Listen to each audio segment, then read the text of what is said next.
Going on, everybody? Good old JM here with you on this Throwback Thursday as we present yet another out of the archives right here on the Casa D18 Studios. JJ, I know, has been working tirelessly to comb through everything on the NoDQ channel, on the Jeff Meacham Network, on his own Casa D18 Studios, on the J. Hebert 95 Studios, the Simple Man brand, to present to you something that you may not have seen before, something that you haven't seen in a long time, perhaps. I know I'm looking forward to what the Renegade has in store, and I hope you are too. Kick your feet up, enjoy a little respite from the craziness of a Thursday, and enjoy this classic content right here on the Casa D18 Studios.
Now, preview time. So let's take a look at what's coming your way.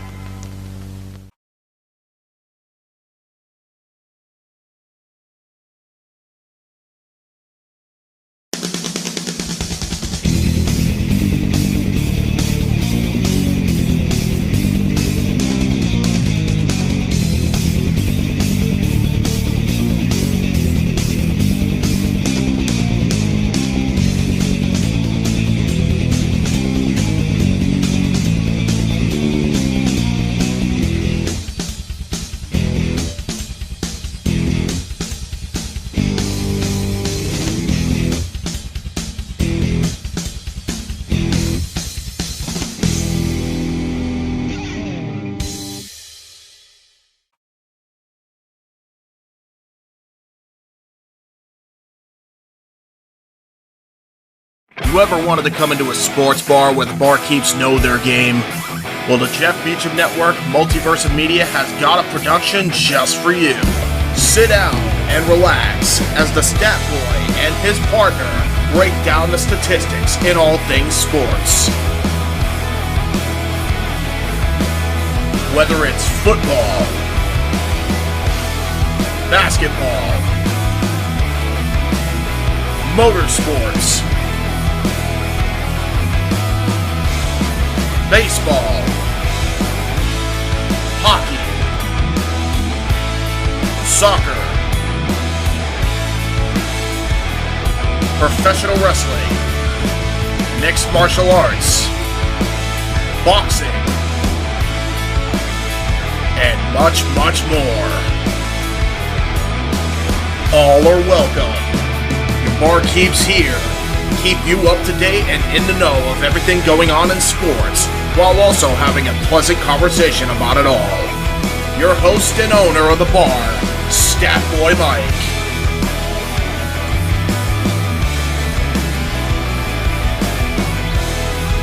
His partner in crime, Dory Lou. And a host of other guests coming in. The food's hot, the seats are warm, the drinks are ice cold, and the sports talk is plentiful. Casa D18 Studios presents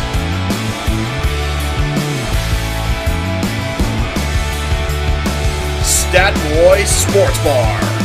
Take a bar stool and enjoy the show.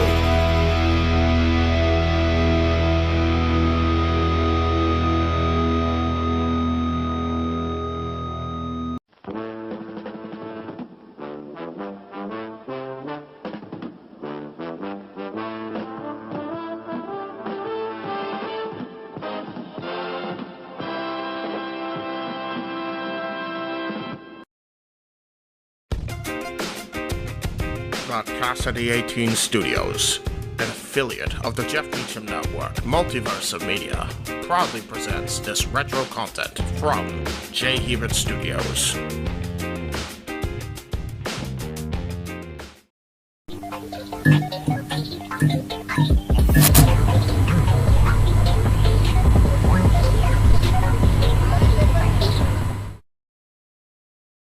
The following program contains strong language that is not suitable for young children. Viewer discretion is advised. In 2019, Michael X won the Wrestling Rundown Championship, taking the world by storm. But then, the virus attacked. These men promptly escaped from mental insanity by talking about the nerdiest shit on the internet, filmed in the Massachusetts Underground.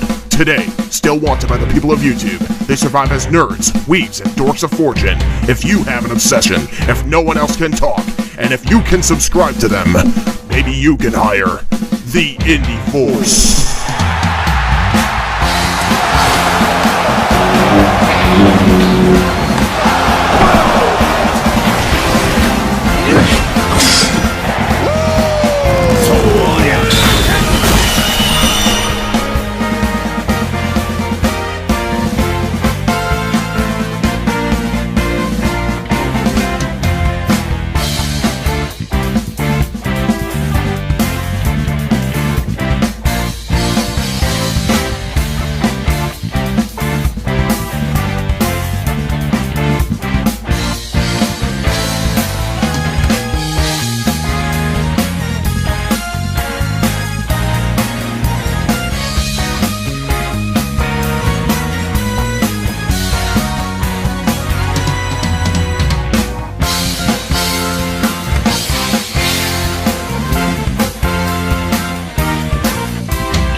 Indy Force!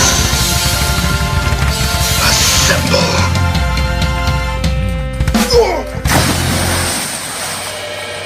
Well, it says, I love it when a plan comes together. Here we go. Hi, everyone. What the hell? Why is there two of you guys? There's two sets of you. We're not doing this gimmick. I'm doing the gimmick. We're not doing this. You know what? Screw you. Screw you. I'm going to the basement. I don't think that's not the basement. That's his bed, but okay. Ladies and gentlemen, welcome to the Indy Force. Obviously, before we get into anything, we're going to do a quick little tribute piece for Mr. Chad. Here I go again.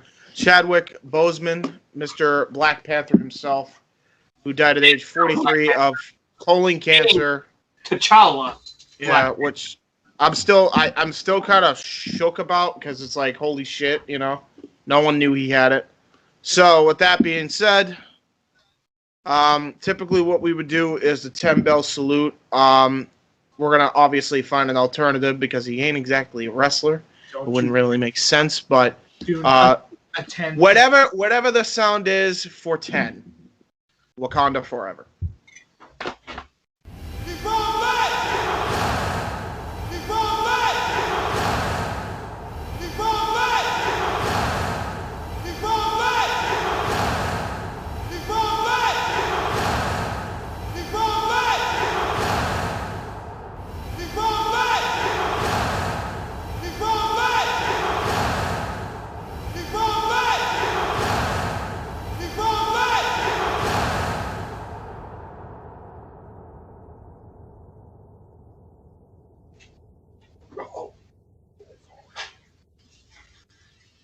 Okay, cool.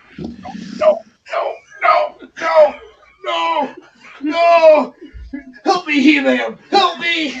Macho Man, save me! No! All right, let's get on with the actual topic list. Here we go. Woo! All right. Yeah! I can't wait for the year-end video where that's the start of it. Ooh, yeah! So, Samurai Jack Battle Through Time. I saw a little bit of this. The game looks really, really, really good. What are our major thoughts on it? Honestly, I saw the couple first missions of it. I thought it was really good. It keeps the art style. Mm-hmm. It does exactly what it needs to do with it, and it goes over every major plot point that's from the show. And it completely changes the ending from the show, which I'm going to say a lot of people didn't like the show's ending only because it was rushed, and I agree. The usual episodes for seasons 1 through 3 was around 13. This one was like around 10, so if they made like a 3-part finale, I bet that would suffice. I mean, it kind of is a multi-part finale, because season 5 is literally just the end. True. But what I'm trying to talk is the ending, like to the whole show, where Jack is about to get married to Ashi. Turns out she's not from his universe. She's part of Aku. She gets Thanos out of existence.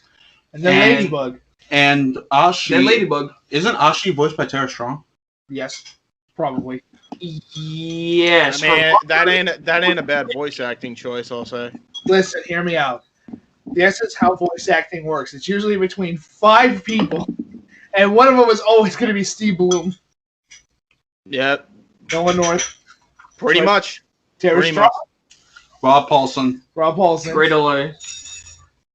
Chris Sabat. I mean, John Young Bush. What about Mark Hamill? But he's not in everything still. What about Mark Hamill, man? We're just gonna leave him out of this? Well, I wouldn't say not much anymore, but yeah, Who, definitely. Vic Mignogna? Nah. He was fucking Broly. Yeah, but not anymore. Oh, right, because Yeah. of the whole thing. Yeah. Because of the whole bullshit. Are we gonna just completely leave out Mark Hamill as a voice actor as I mean, well? you can add Mark Hamill into it, yeah. But Mark Hamill is famous for specifically for Yeah, he's famous for the Joker, but he's done like a shit ton of other voices. He's done a shit ton of stuff, and he's in like a whole bunch of stuff. But I'm saying when it comes to voices that are in literally everything, Hamill is very specific with the products that he chooses. Yeah, probably. Yeah, that's fair. For obvious reasons. Yeah, because Mark Hamill's a... That's like saying Kevin Conroy, and it's like, I mean, Batman? Yeah. Unless you're 50 years old, in which case you're going to say, wasn't he on Cheers? And you go, yes. Yeah. And now he's Batman. And he's been the voice of Batman for like 25? Almost 30 years. Almost 30 years, right? Yeah. So, yeah, there you go. Kind of looks good. It actually has a very good combat system. It does. I thought it was going to be like, your garbage.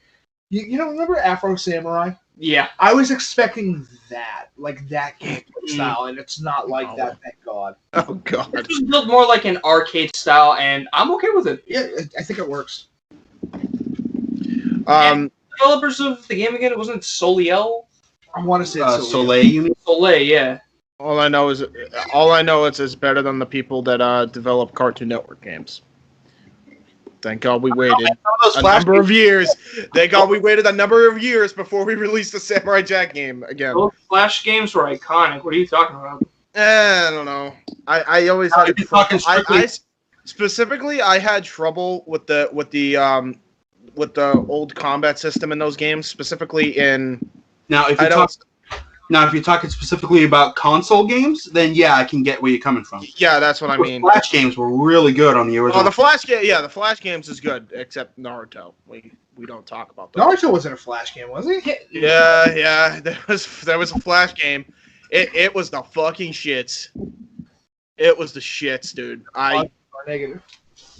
Yeah, so I wouldn't recommend it, whatever you do. But yeah, no, it looks good. I agree. The combat system looks really, really smooth, as opposed to a lot of other samurai games that are, I don't know. Can you name a bad samurai-based game? Like a bad one? I mean, that's like the one series of things that. Actually, probably. Yeah, it's hard to find a bad samurai-based game. Hell, even friggin' Onimusha is fantastic. It's just hard as fuck. True. I think... I don't know. I mean, I don't play many samurai games, and the ones I usually do, I suck at. Yeah, samurai. I suck at samurai games. Literally says not even a minute later, yeah, I don't play many samurai games. I don't play samurai games because I suck at them. But that's because I suck at most games. So there you go. Except for one game, because that's the only game you will ever play in your life. No, there's other games I played. Why? There are not many. Why? Few and far between. I'm good at Listen, your 3 games are NASCAR Thunder, 2003. Yeah, 4 and 4. Super Mario World. And Right now, yes. WA19. 14. No, 19, hell no. What What are you, out of your mind? You forgot the year, didn't you? 14. No, it's just that he always gave it high praise, so I just thought that would be his favorite game. No, 2K19, I fucking shit all over. Where have you been? Where have you been? I shit on 2K19 because it's trash. 2K14 Are you sure? Yeah, I'm positive. No, because you're getting Well, the only thing I gave it credit for was the backstage combat system to an extent. Oh, that's what you gave it That's about it. That's about it. Everything else fucking sucks in that game. Yeah, but can you push the tempo, push the tempo, push the tempo, Push the tempo, push the tempo. Oh my god, I had that stuck in my head for like 2 days. Where the hell did Casey go? He realized that he had things he had to do, and then he just... Hi, Casey. He levitated. Stop levitating, Casey. God damn it. James, what are you talking about? Why are you invisible, Casey? How dare you? Anyway, this giant... Alright, so let's get on to the next topic. I feel like I'm probably going to have to do the whole splice in picture here, because it's kind of requires it. But we got this giant scorpion is really a zero-gravity gaming chair and computer workstation. He's talking about the scorpion chair that turns into a gaming station. That doesn't look comfortable to me. Honestly, yeah. I feel like for me, I try to lean back and tail hitting me in the head. I'm gonna be honest. Yeah. Well, not only that, but like when you lean into the chair, like I feel like I'd sink into it. I feel like most people would. Dude, just honestly, if you're like interested in making your own setup. What the? Wait a minute. Do you see what I'm seeing? Why is the fucking keyboard pad tilted? Because it doesn't like you. No, well, who does that? What? I don't get Hold it. on. I'm gonna show the picture. Oh, to explain, by the way, yes, we know the camera's there, but James is in front of us in this position, so that's why we're going to be looking that way. It's not the fact that we just don't want to look towards the camera. Yeah. Yeah. It's Or the fact okay. that we just don't like looking at James in the eye. Don't look him in the eye. You know what? Look at the picture if you guys could see that real quick. Look at the keyboard and how it's tilted. Actually, screw it. I'll just screen share. Who cares? Well, you don't have to. We all have Skype. I had Yeah, I see what you mean, yeah. the fuck? Why is it tilted? Like, how am I supposed to do my shit when, you know, the freaking mouse is like tilted at a freaking 20-degree angle the you're already opposite way? In an uncomfortable looking chair. I think the keyboard tilting is the least of your worries. Oh no, I agree. I 100% agree. It's still bugging me because symmetrically it don't look good. This is the type of chair I'd see in like a dentist office. You know what it looks like? Somebody's idea of a gaming chair. And then they actually made it. Yeah, it's like one of them. It's like one of those. It's like that rich kid on TikTok. It's like that rich kid on TikTok decided, oh, I have a bunch of my daddy's money, and decided, oh, I'm just gonna build my personal gaming chair with it, and then he got sick of it in 2 weeks and just filmed it for a TikTok. Yeah, I on it. Like, it's more of a personal perspective than anything else. That just doesn't look comfortable to me. Yeah. Yeah, no, I agree. Honestly, you know what I would rather have? A flight chair. Because those things are really like an actual F-15 cockpit chair. Oh my god, dude. That'd be dope. Well, let me read this and let's see if it has anything to offer. Let's see if it has anything to offer other than a fucking uncomfortable ass seat and a tilted fucking keyboard pad. Besides, by the way, why does it not have a curved screen? That I don't understand. Instead of a curved screen.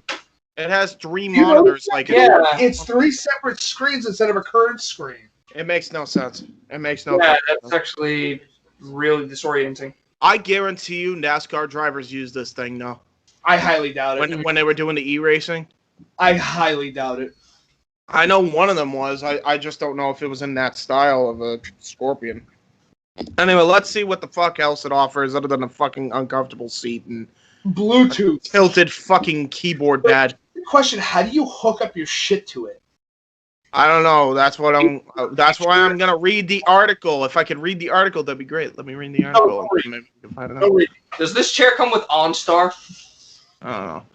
This was written by Bonnie Burton. Hello. God damn. Yes. Hello. Reading. Let me fucking read. Jesus Christ. I knew this was going to be a disaster from the offset.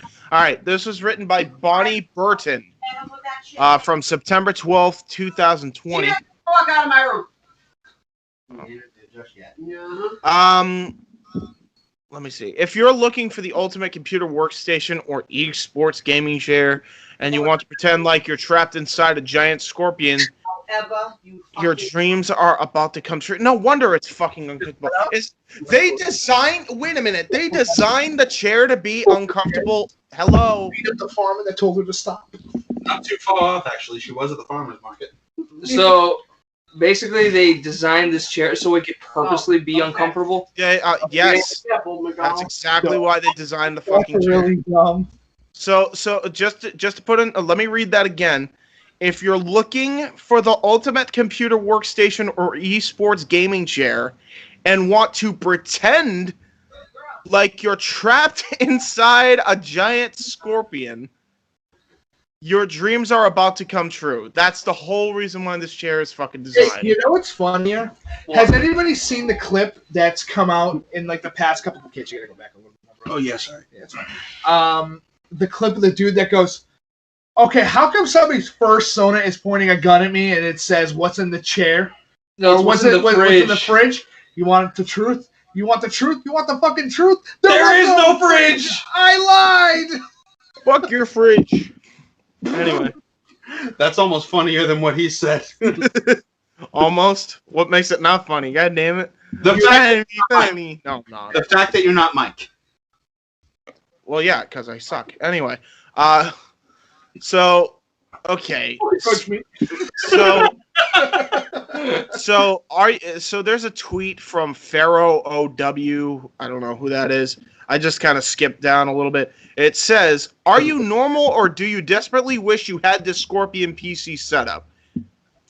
I wouldn't. Oh, that makes sense now. What? Play the video. Okay, so it's not as bad as we initially thought. It moves, James. It moves. Yeah, that's the difference. The fact that it just looks uncomfortable. I think it's more comfortable in the second position as opposed to the first. How about we just don't buy a retarded ass No, it's still something. Gaming chair. Yeah, no, it's still something. It's still something I'm not willing to buy. Don't get me wrong, but the Scorpion desk/chair setup retails on Alibaba for $1,900. Are you fucking kidding me? Well, to be fair, there's a lot that goes into that chair. Yeah, such as it moves, and that's but you know what? You get return on investment. Casey. Gyros. I know, but hear me out. The fact that thing does not have a curved screen. If you take a look, it's multi-section screening. Yeah, that's really dumb. Just do a curved screen so that way the person playing whatever they're playing has a curved view, so that way their eyes are instantly going, cool, this is exactly what I see out of the corners of my eye. Now, to be fair, I see where they're coming from. Most of the people that are buying this chair are playing things like real-time strategy games. Or NASCAR, or they're doing e-racing. Yep. And they're constantly tabbing in and out to check on other racers or other armies and see what's going on all across That's understandable. Track. So which is where 3 screens would absolutely come in handy. Yeah. However, it just looks off. It does. Because it is specifically 3 screens. It's supposed to be an esports gaming chair. That's literally what it says in the article. I can't name a single esports player that would fucking own one. Nah, I'm not an esports player, and I wouldn't buy the shit. Yeah, right. Like, what the fuck is this? Hold on. Let's talk about the thing requires maintenance. Yeah. That thing is not going to take you a day to put together. No, definitely not. You could probably have somebody come by and put it together for you. But how fucking? Oh, dude, I would hate it. I would hate it if they have you IKEA this fucking shit. I would be pissed.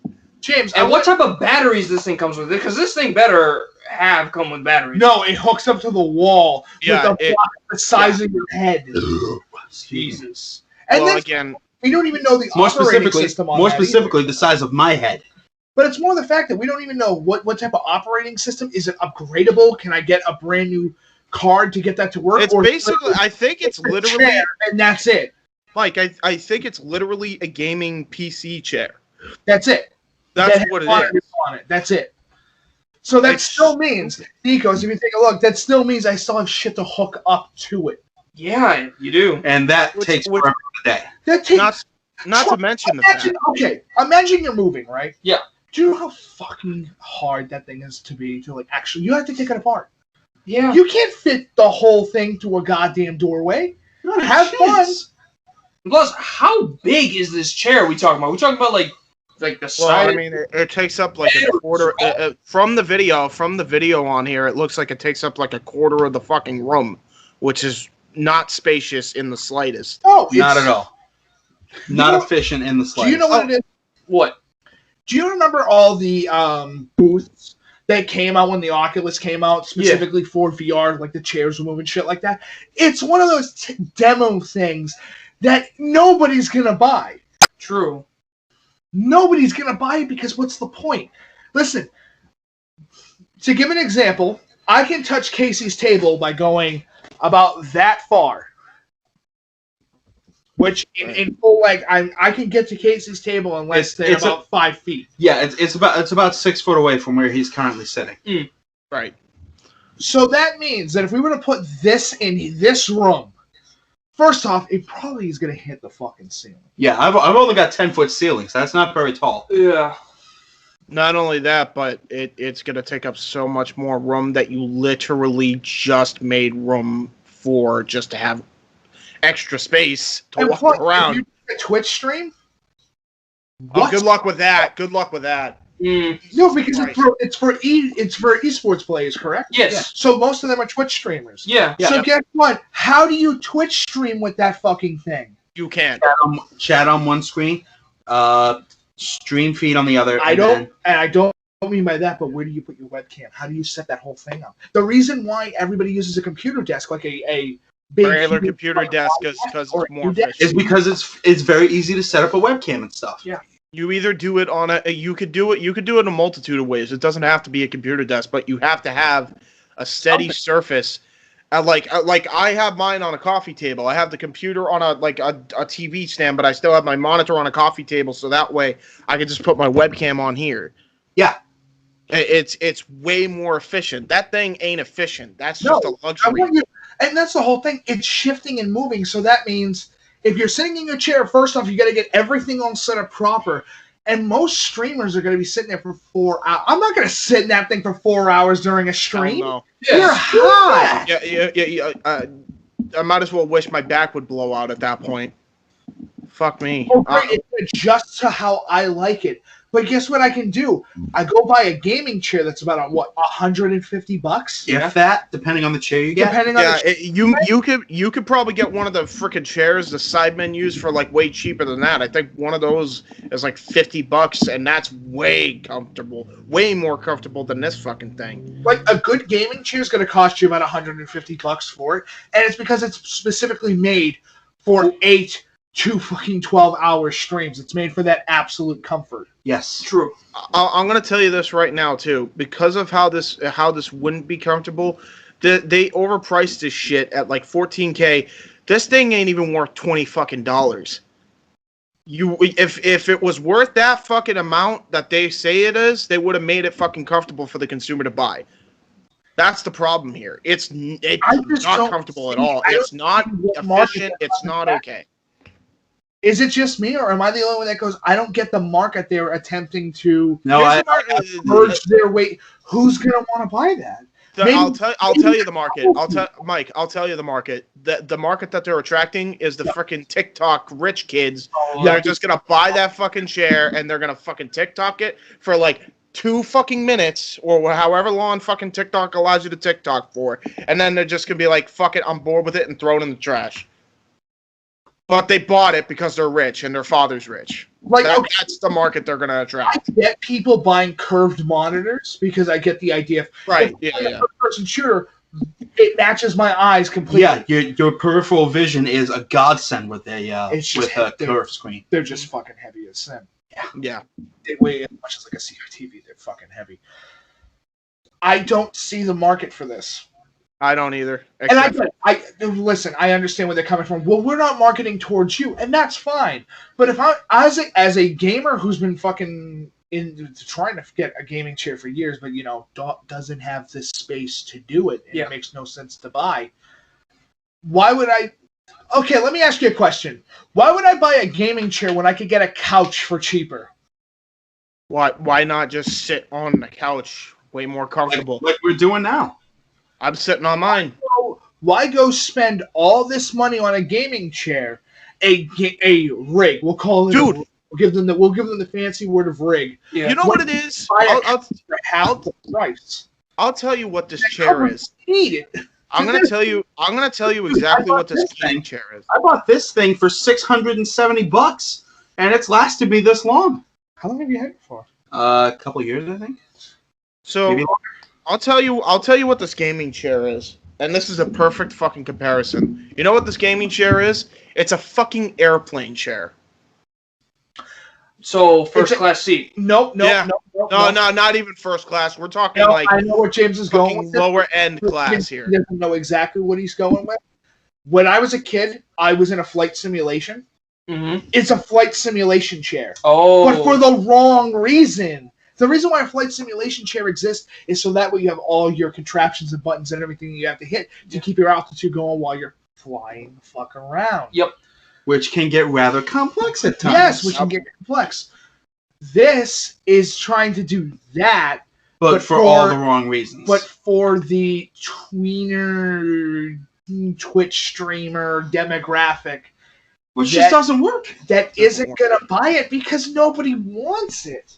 Obviously. Yeah, it doesn't. I remember looking at it on Facebook and I went, no, I don't want it. I looked into it for about a couple days and I went, no. Yeah, it's not. It's not Let's just get to the fucking next topic. Yeah, because it's bad. This ain't it, Chief. Whoever created this ain't it. Xbox Series X versus PS5 exclusives. What are we looking forward to most in the next generation of consoles and why? So Xbox has Halo. Yep. And that's literally it. Pretty much. And PlayStation, let's go. Ready, Nikos? Yep. Do we have a list? Oh, yeah, we do. Final Fantasy, well, I don't know if this would count Final Fantasy 16. I don't know if that would count as a console exclusive since it's also going to be on PC. But it's still on Xbox, so... Yeah, well, if it's only on one console, because PC ain't a console, then it's a console exclusive. It's better than a console. Yeah. Yeah. Right, so, Final Fantasy 16. Spider-Man Miles Morales. FF7 Part 2. Yep. Is Ghost of Tsushima getting ported? Yeah, definitely. Okay, then yeah, we'll say Ghost of Tsushima. God of War, Ragnarok. Yep, God of War, Ragnarok. Which, by the way, stupidly freaking hyped for that. But here's the problem I have. It's early. Yeah. Like, it came out in 2018, and they're already pushing for a sequel like this fast. Now, hear me out. They were probably already working on that before they even launched the second one. True. Come on, God of War is a trilogy franchise. Mm. It's where they make a trilogy, and that's this story. Yeah. And in that respect, they've actually got 2 trilogies if you think about it. Plus, all they got to do is get the graphics from the original. Yeah, from the original. And a little bit better, boom. keep the gameplay, and you're off and running. Yep. But God of War has like 2 trilogies already, and now we're working on a third. We've got prequel Kratos, which is Chains of Olympus, Ghost of Sparta, and I'll throw Ascension in there because why not? Yep. Even though Ascension's a little bit here. Yeah. And then you've got the mainline series, 1, 2, and 3.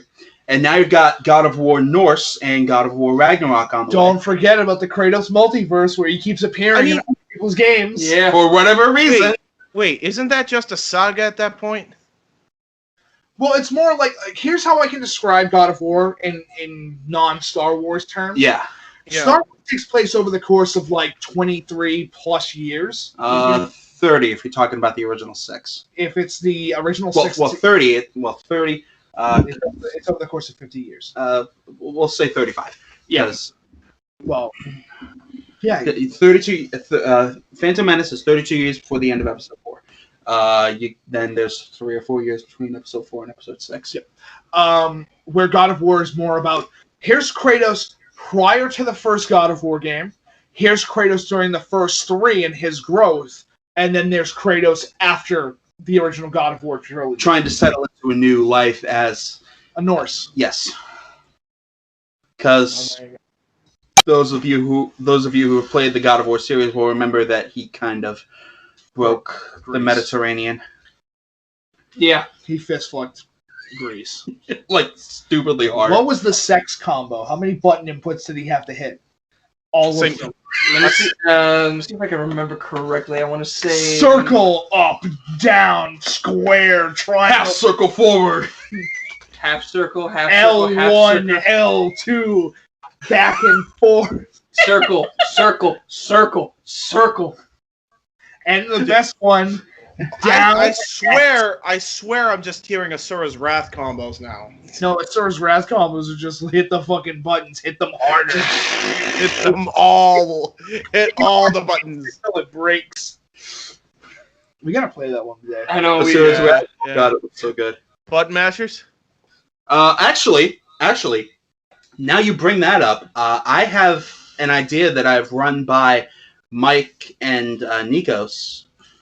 We should keep it. We should keep it a secret so we don't spoil it for the fans that watch us. We're playing video games, you fucktards. What's You're the not hell? All right. So, which one are we looking forward to most? I assume PS5. Absolutely. Yeah. PS5. You got Final Fantasy 16. I almost said 14. You've got Spider-Man Miles Morales. And you've got the new God of War. And I'm sold. And FF7 Part 2. Yes. Yeah. Those 4. Yeah. You're done. On top of Ghost of Tsushima, right? On tap? What? On tap? Oh, Tap. I didn't know we were at the bar. You alcoholic. You have a problem. Casey, do you want your gin mixed with some Diet Coke there? Actually, that sounds really good. That's Shit. actually really Oh no, what have I done? See, Casey, here's the problem with that. Gin needs to mix with something that's naturally sweet. Like, say, root beer? Like a regular Coke. Yeah, regular Coke. Yeah. So it died, it's the artificial, so what that's going to do is make all that artificial But come out. Metal. But the man's on a diet. Hence why I started drinking Michelob. I'm sorry, I don't want to hear the man's on a diet when I saw that this fucking exists. Well, to be fair, I've had that since well before I started dieting, so. The fuck is that? Is that ramen noodle packet? 6-pack of top ramen. Jesus Christ! This is what happens when. Welcome to our generation where the people Starving that children. Yeah, basically.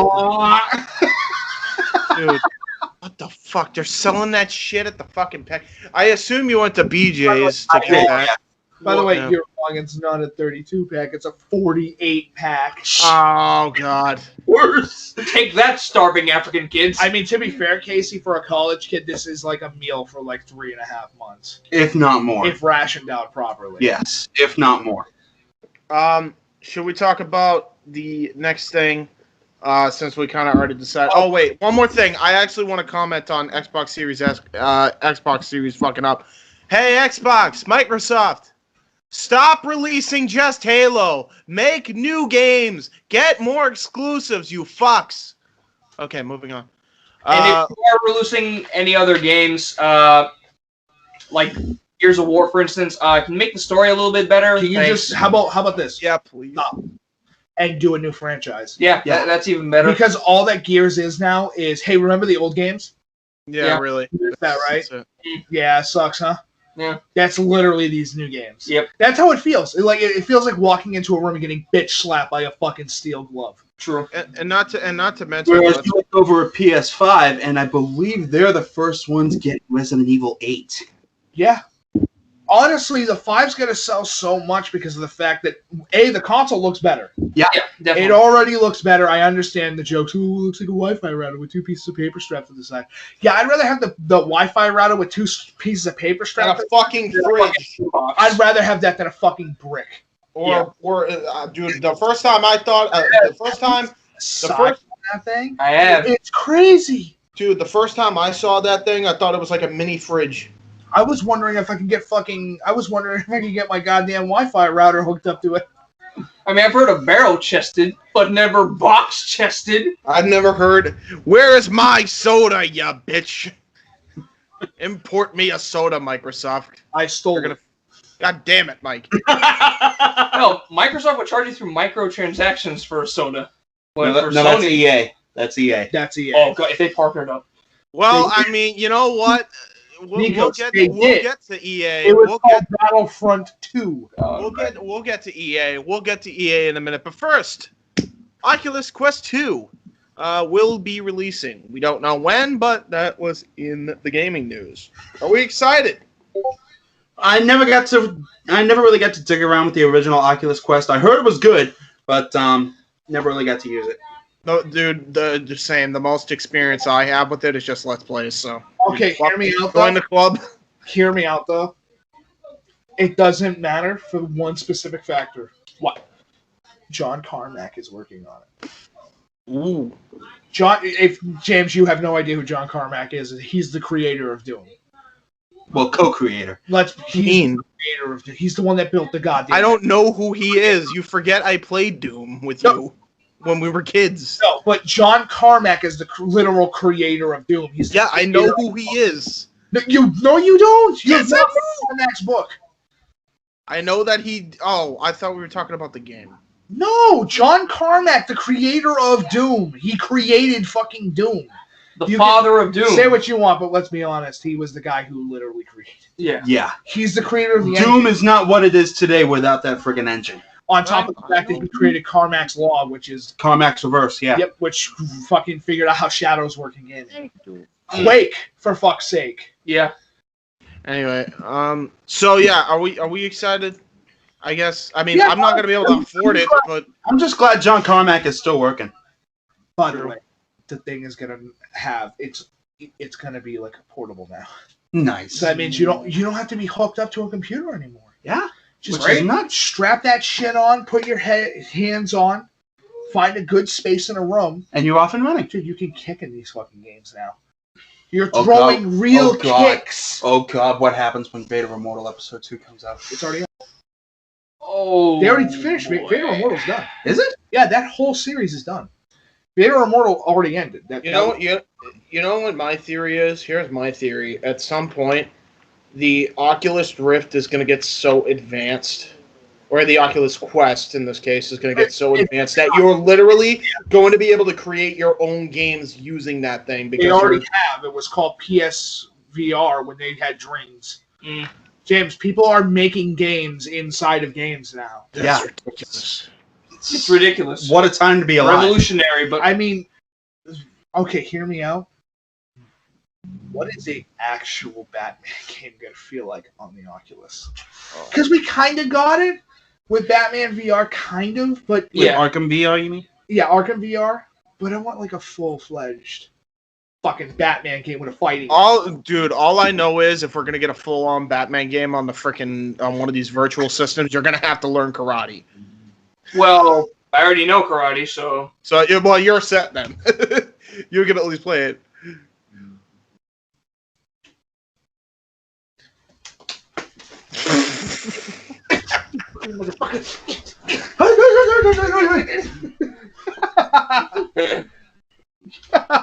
All right, let's move on.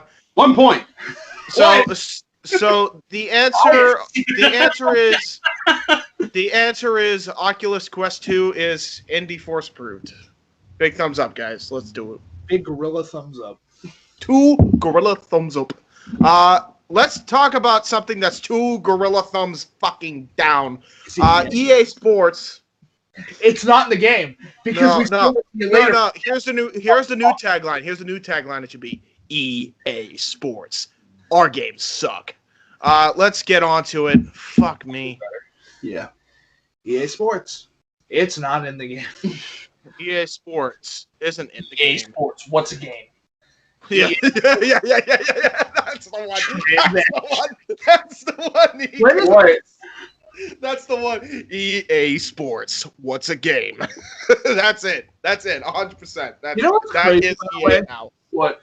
Casey and I had a discussion. If other companies had EA money, you know how many great games would be coming out every year? A lot. To give an example, Respawn made Fallen Order. Yeah. Mm-hmm. But when EA specifically makes a fucking game, it's terrible. Yeah.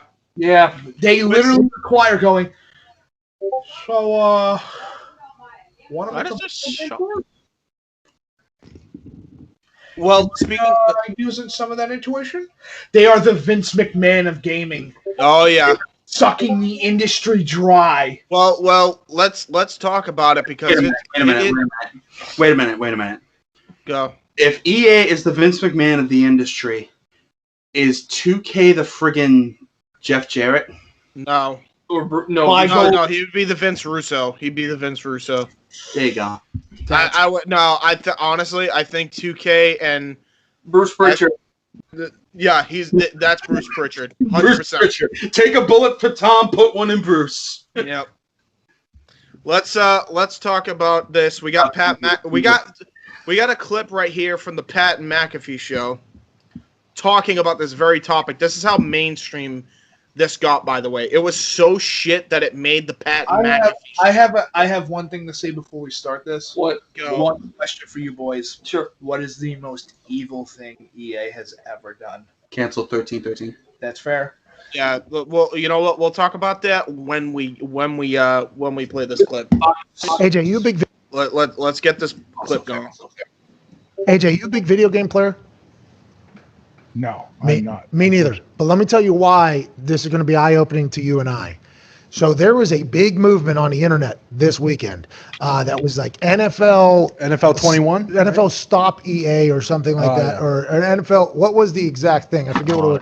Hashtag in the group NFL earlier. Drop EA. Okay, so the EA is obviously for EA Sports. It's in the game. They obviously own Madden. But the Madden community on the internet fucking... Let's replay that. This is what Pat McAfee reports here.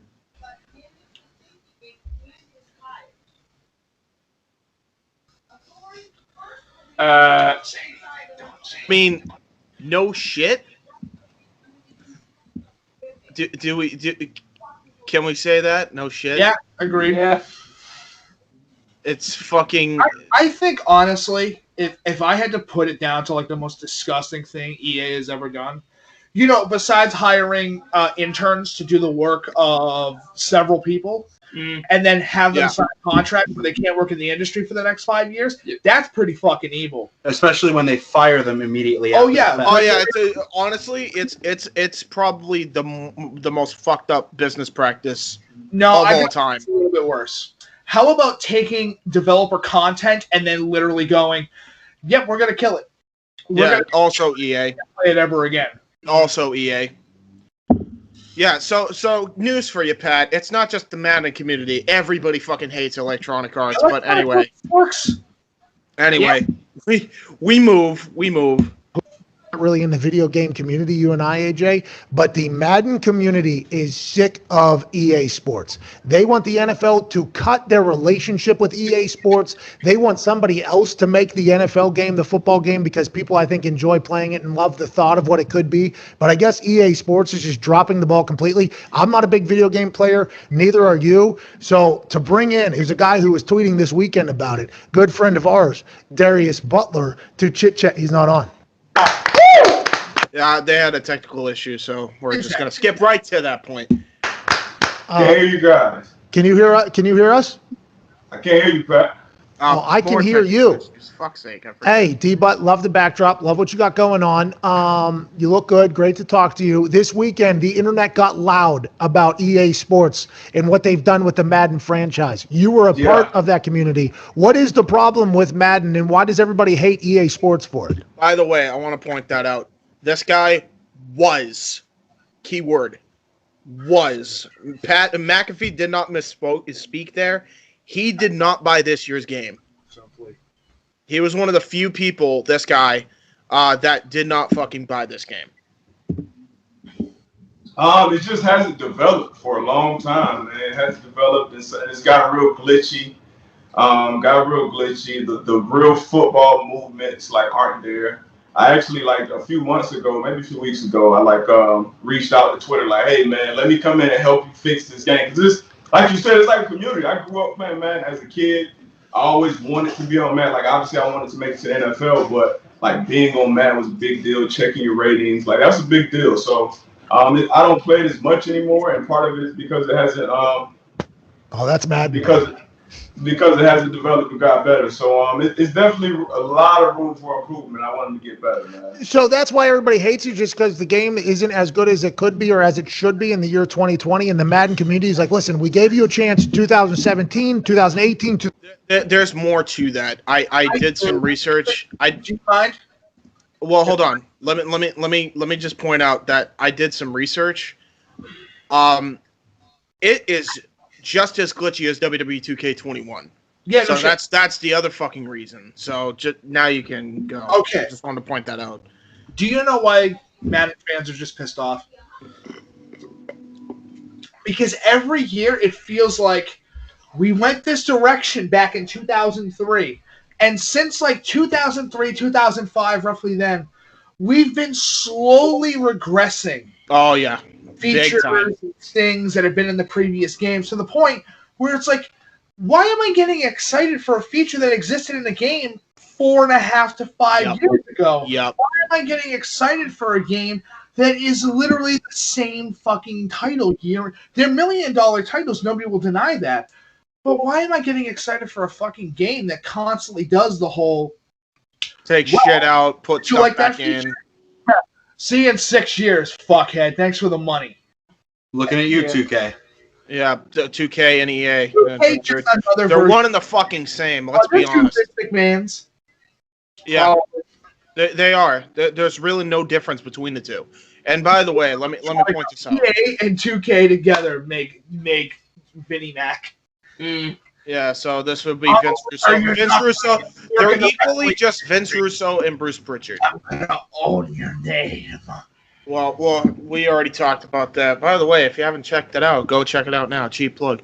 Anyway, so yeah, he goes on obviously, but yeah, it's this shit. I'm not surprised flopped as bad as it did. After 2K21, we knew that this was going to happen to every other title that was going to be yearly.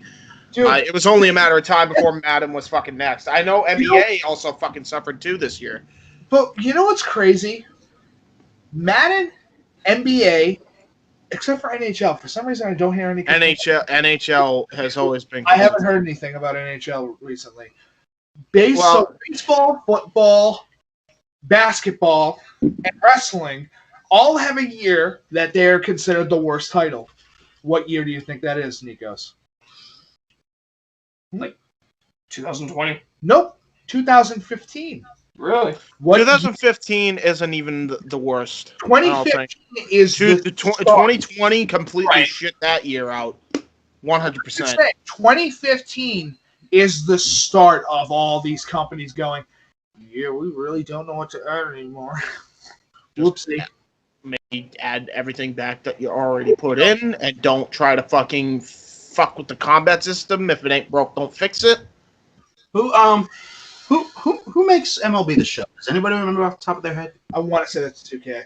That is 2K, and everybody's like, and by the way, everybody's like, we wish 2K was coming back. I think even this guy says it, so we can probably just stop that video there just because we're short on time anyway. But I'm pretty sure they said, like, I remember when 2K took over for a year, and they're like, they made that, and it was such a great game. And I'm like, yeah, they would not be able to do the same thing now. Do not even, just because of nostalgia, do not let that fool you. Have you seen WWE and NBA 2K20?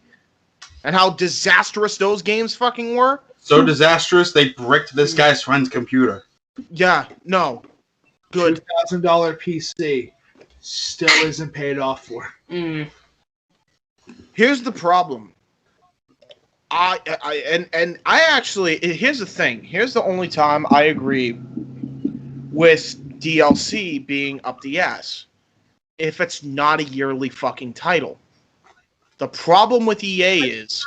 But they do fucking DLC with every game. Yes, that's my point. That's the problem. They do it with every fucking game that they ever fucking do, which is exactly the reason why franchises that were partnered with EA fucking left.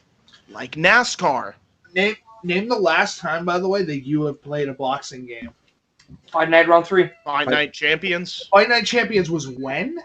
2009? 2009. Boxing left, yeah.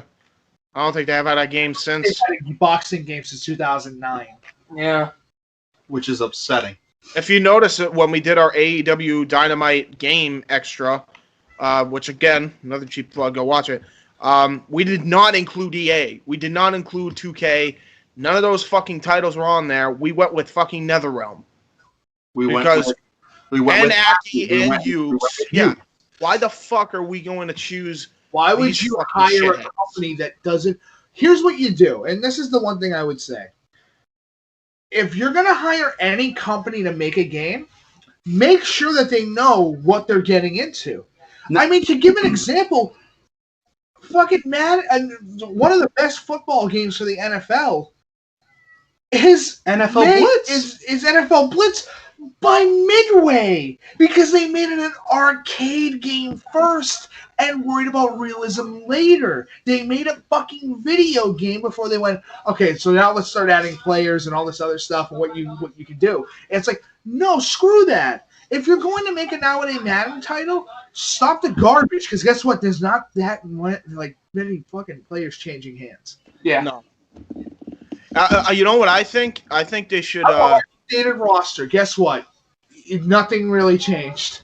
It's football. What are you Guess gonna do? what? Brady's now a part of the fucking Buccaneers. Here's the problem. That's all that changed. Here's the thing that I think they should do. I think that they should, especially if they do a mode, where I think they do a mode in the new Madden games, but I'm sure the mode's shit because they put fucking zero effort into it. But if you're going to do a mode, have it just be a manager mode. You know, like be a fucking coach where you have a certain cap or whatever, and then you fucking try to get new players, bring new players in, and they wear that jersey. Or here's an even better idea. Just not instead of once a year, make your games once per system, and just add a free roster update every year. They could even do once every 4 fucking years, 5 fucking years. So that's every single time a new console comes out. Yeah. Yeah. Fair enough. Like now it is. That's fine. Just do that. Why do we need these yearly title bullshit? You're already making a killing on DLC anyway. Why do you have to have a yearly title on top of that? Now, James, you and I played a shit ton of Street Fighter. And that had a yearly title. But that was not just new additions that added each title of the game. So from Street Fighter 4 to Super Street Fighter 4 to Super Street Fighter 4 Arcade Edition to Ultra Street Fighter 4, added new members to the roster, new gameplay mechanics, buffs and nerfs for the roster. It was a complete fucking change from what was previously there. Yeah. That's okay to do a yearly title because you're constantly updating it anyway. And Street Fighter's well known for that. How many fucking versions of SF2 are there? Way too many. Street Fighter 2, Super Street Fighter 2, Super Street Fighter 2 Turbo, Hyper Fighting, Super Street Fighter. In fairness, though, In fairness, though, you can even admit this, Mike. Though in fairness, they had an excuse because there was no such thing as being able to change the game from the base at that point. That was impossible. Yeah, and not to mention the hardware was updating at such a rapid rate anyway. Yep. Yeah. No on shit. top of the factor, which was really important, I think this is what people do forget. Yes, SF4 constantly had updates and shit like that, but SF4 was an arcade game first, then was brought over to the consoles. Of course. Yes. So that's why there was a brand new game for the fact that there's a brand new machine. Yep. And 100%. Fucking Street Fighter 4 machines. Just... Now, granted, they also did the whole thing. They also did the whole thing where they released the same version of the same game multiple times on discs. Look, but by the way, I'm okay with doing a Game of the Year edition.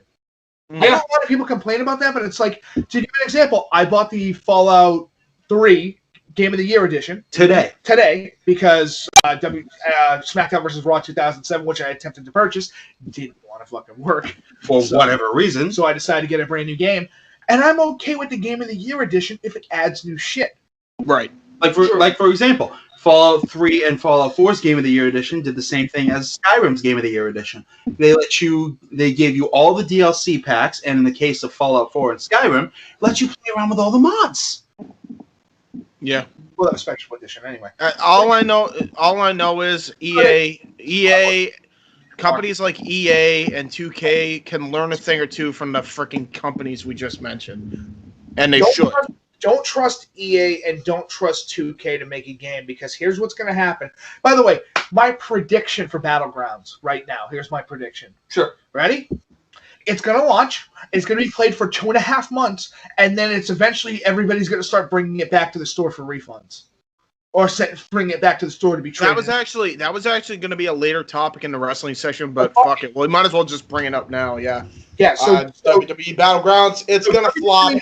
Let's admit it. 2K Battlegrounds. Yeah. That's the title.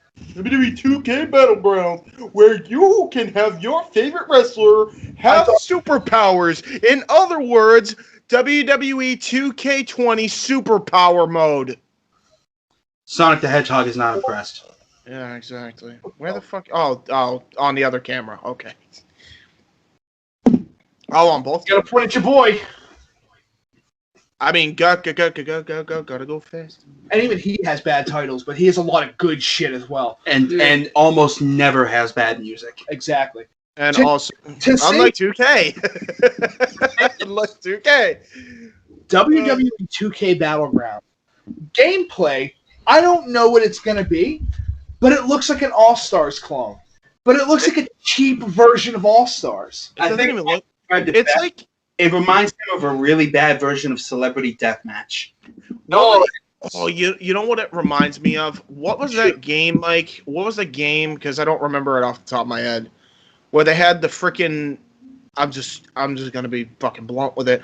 The busty anime chicks, and they were like in wrestling attires, and they fucking had the awesomest finishers ever. And wigged out over, because it's actually good. Yeah, I think that's what it is. I think that's what this game is trying to imitate. As far as gameplay wise, from the looks of it, that's what it's trying to take from the gameplay aspect. James, I thought this game was I thought it was a joke. I thought Battlegrounds was a joke, and then I said, there are 70 characters to this roster? Yeah, it was real. That's a lot of development time. Yeah, that was real. That's a lot of development. I thought it was a mobile game. I thought it was going to be a fucking mobile game. It looks like a mobile game at first glance, and then you look at it. Dragon Ball Legends looks better than Battlegrounds. And a mobile game looks better than a console. Yeah. game. Hell, this looks like Xbox 360 avatars fighting with superpowers. You mean Fire Pro Wrestling? Yeah. Xbox Wait. Hold on. Stop the presses. Nico's got a cat. Pussy. It's okay, I got it. There are 4 stages to this game. I'm just going to break it down. Yeah. There are 4 stages to this game, 70 characters, a custom character mode, and several different match types. Including stage hazards, by the way, which is really fucking goofy and stupid. Yeah. It's fucking dumb. Here's what you got, by the way, in All-Stars. Very minimal roster, but everybody played differently. You had legends and current roster members at the time facing off. And your DLC was a whole bunch of shit. It wasn't just Edge. The fucking pre-order bonus is just Edge. Edge, a couple costumes. And in-game currency. It's got loot boxes. Oh, it's probably going to have something dumber than loot boxes. It's probably going to be, oh, well, you'll be able to buy the costumes that you want for your characters by having all this in-game currency, but you got to grind for it. Hey, here's a $100 pass that will give you unlimited coins. You should buy that pass. This is basically what Battlegrounds is. This is what it is. It's a ripoff of two games. Did 2K partner up with EA by any chance? At this point, we might as well just consider them one and the fucking same. And Nikos, that's my company. All right, hold on. Let's just point it out right now. The characters. Hold on with the characters for a second. First off, the gameplay, right? The gameplay and the graphics. The graphics are all stars. That's fucking clear. The graphics are celebrity deathmatch. Mm-hmm. So yeah, that's actually a fair comparison. All-Stars maybe has a very awkward art style, but the characters look like their counterparts. Right. Everybody looks like their counterpart. Why the fuck does Samoa Joe look like a toddler? What, dude? Everybody has a big head and fucking tiny bodies. They look like bobbleheads fighting in a wrestling sketch that you and your sister got in New York City. That it does. It's literally that. Yeah. And the other thing, style is called, but that's what it is. Yeah. The gameplay is that fucking game I mentioned earlier with the freaking, the busty anime bitches. But they were fucking. Here's the difference. They were fucking cooler. They looked cooler. Freaking anime chicks looked cooler than these fucking guys do. Is it because the super moves, as Casey can attest, are fucking awesome? And yes. And Rumble Roses has Leanne Hart. Badass, man. Don't forget who's playing the guitar. David Lee Roth, dude. Yep. Yeah. It's better than. So yeah, the gameplay is Rumble Roses, and then celebrity. It's like the graphics are celebrity deathmatch mixed with fucking all stars, which doesn't know what it wants to be, and it looks like it's upsetting when the mobile version of a WWE game looks better. Yeah, Immortals. What was it called? WWE Immortals. It was Immortals. Immortals, yes. Yep, it was the one that NetherRealm made, and that's why we picked them. Because if you remember, great. It looks amazing, and actually plays pretty well too, especially for a mobile game. Yes. I thought this was a mobile game. I said to them, case I thought it was a mobile game at first, and then nope, it's console. Why? James, why could we not take the year off? James, do you know how cheap this game's going to be? Every other console release of any game is what? $60 on release? This game was fucking $40 the day it came out. The day it's pre-ordered, it's $40. Well, I mean, they ain't even worth $40. I would have dropped it down another $20 after the fucking abysmal last year. They should have. They honestly should have just released this as an Xbox type, like an Xbox like online thing, like a fucking arcade. Yeah. Yeah, I agree. They should have released it as, because this did not need a disc. Dude, this is on the equivalent of like, and I'd even argue that this game is better than this, Sonic the Fighters. Sonic the Fighters is a good game. Yeah, I know. That's why I say hence why I say it's better. Like it's fuck battle. We should play that. It's basically just a last ditch effort since 2K21 was canceled. I have an idea. I have a fucking idea for you, 2K. This is what you do. You just don't release this, and actually work on the fucking game you fucked up last year on. That'd be nice. Fuck this piece of shit. This is gonna be a fucking disaster. Guarantee this is gonna be. I guarantee you. How many people want to raise their hand right now that this is gonna be buggier than last year's fucking game? Raise your hand. You know, no, it's not going to be. Can I tell you why? Because there's so... I wouldn't hold that. I wouldn't hold them. Hold on, hear me out. Because it's lacking graphically. That's why it's not going to be as buggy. You know what's going to do instead? What? It's not going to have bugs. it's gonna crash when you do online multiplayer. Oh, you had no idea how bad it's gonna be with online multiplayer. Just online multiplayer in general, of course. All Stars had a really good. By the way, All Stars really good fucking online multiplayer, and it still works, and it's still good. Hey, yeah. It's almost like THQ said, let's make a wrestling fighting game like WrestleFest or WrestleMania, the arcade game, and then they did it, and they did their own twist on it, so that way they were able to, glorify the proportions, do all the crazy shit they want, because they genuinely gave a fuck as a publisher. And then you have 2K doing it, and it looks like the dollar store brand. It looks like, you know how like there's Mountain Dew? Well, this is Mountain Lightning. I wouldn't even. Yeah. Great value version of something that's better. Here's the dollar store brand version, where it's not. Here's a cheeseburger, right? You go to McDonald's, you buy a cheeseburger. Well, here's the microwaved fucking dollar store cheeseburger. And even that's better than this. Dude, it's bad because everybody I remember the last year 2K was still around. I remember the last year 2K was still around. And it was when WWE 13 came out, and everyone shit on that game, WWE 13. I highly take WWE 13 over the 2K games now. It's not even a competition. It's not even a fucking competition. This is gonna flop. For those who are expecting something good, this is gonna fucking flop. If it doesn't, great. Guess what? It flopped. Harder than we even gave it credit for. Next Indy Force. You'll enjoy it. But it does. They only released this because they failed so hard at their last actual wrestling game that they had to create this instead because they did so fucking poorly last year. It was so bad that WWE, which typically plugs the shit out of their WWE 2K games, didn't plug it once when the fucking outrage happened on social media. Not once did they plug it on their fucking television. Not even on NXT. Gee, I wonder fucking why. So, for EA Sports and 2K games, let's give the quick double bird. So 2K, please just fucking make a video game. Stop attempting to milk this cash cow that you think exists, and just make a video game that is worth that. I want them to make a wrestling game that's worth that $60 price tag. Yeah, I want to see that $60 price tag worth it, and then you can think about doing DLC later, and then it makes sense. But the fact that they made a title, they made 2 titles in a row, one $40, one $60, and neither of them look like they're worth the price. No. Yeah. We have character models that look fucking hideous. Yeah.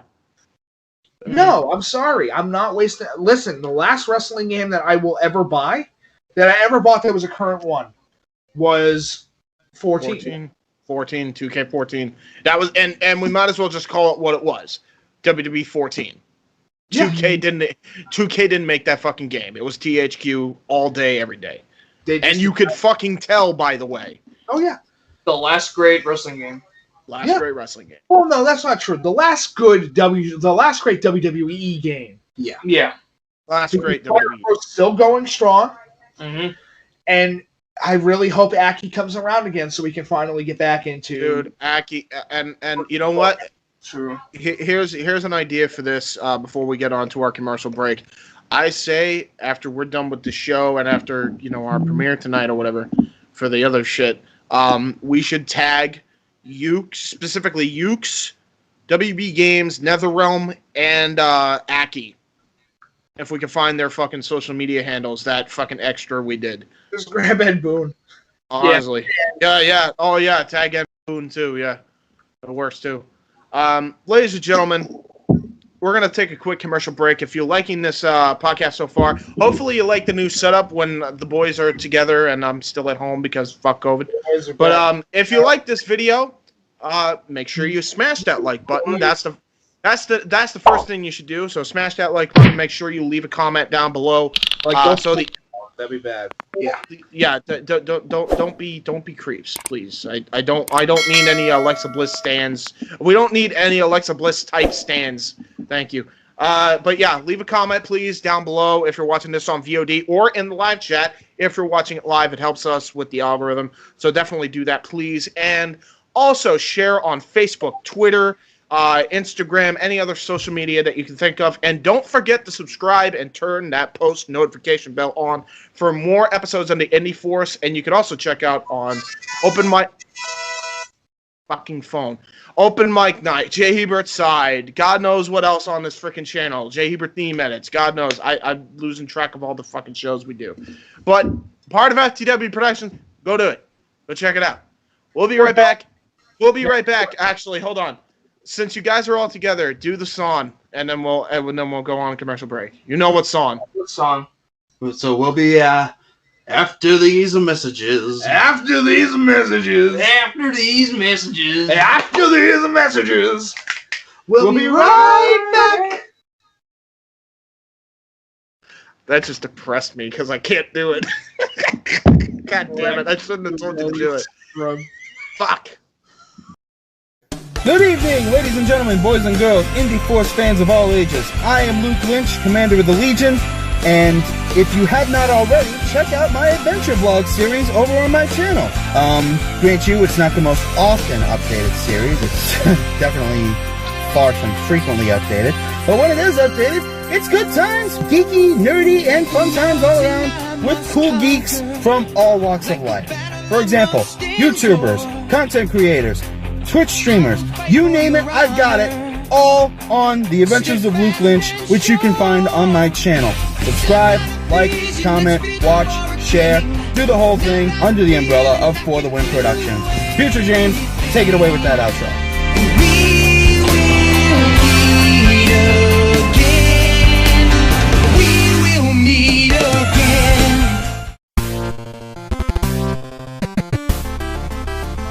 What's up, bitches?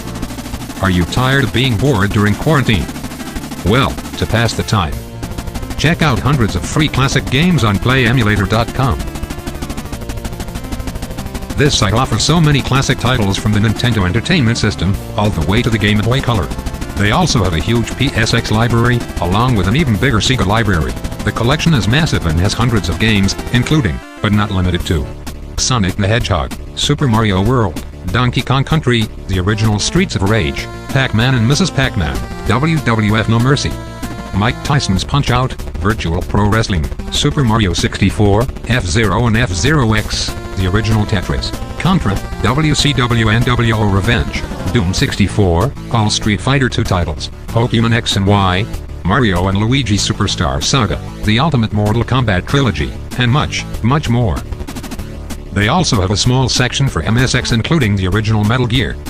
There are also fan-made emulators you can play, including Shadowing Sonic, Mario vs. Sonic.exe, Simpsons Streets of Rage, and a Street Fighter II version of Street Fighter V. Go on PlayEmulator.com and enjoy the fun, fellow gamers, because this shit's super fun, yo. Indy Force approved. And we're back. Ladies and gentlemen, welcome back to... We have to be? Yeah, we have to be. We're back. We can't deny it. We gotta be back. We gotta be back. It's okay. It's okay. Okay, so... That's the S. Let's talk some AEW news. Elimination Chamber. Let's talk some AEW news.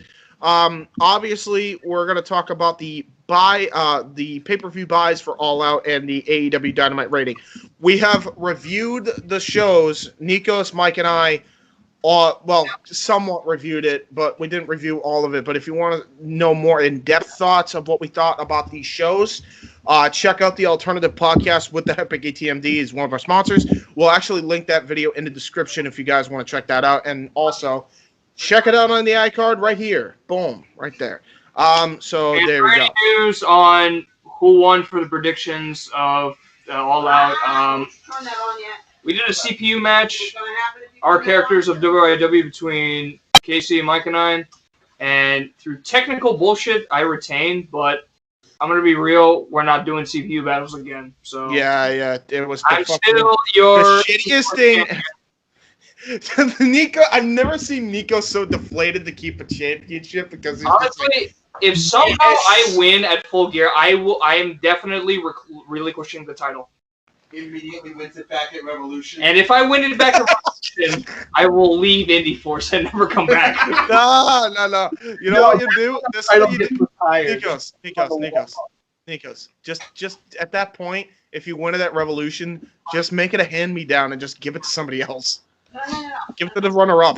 You know what you should do instead? What? You have my blessing to go to a different podcast and defend it on there permanently.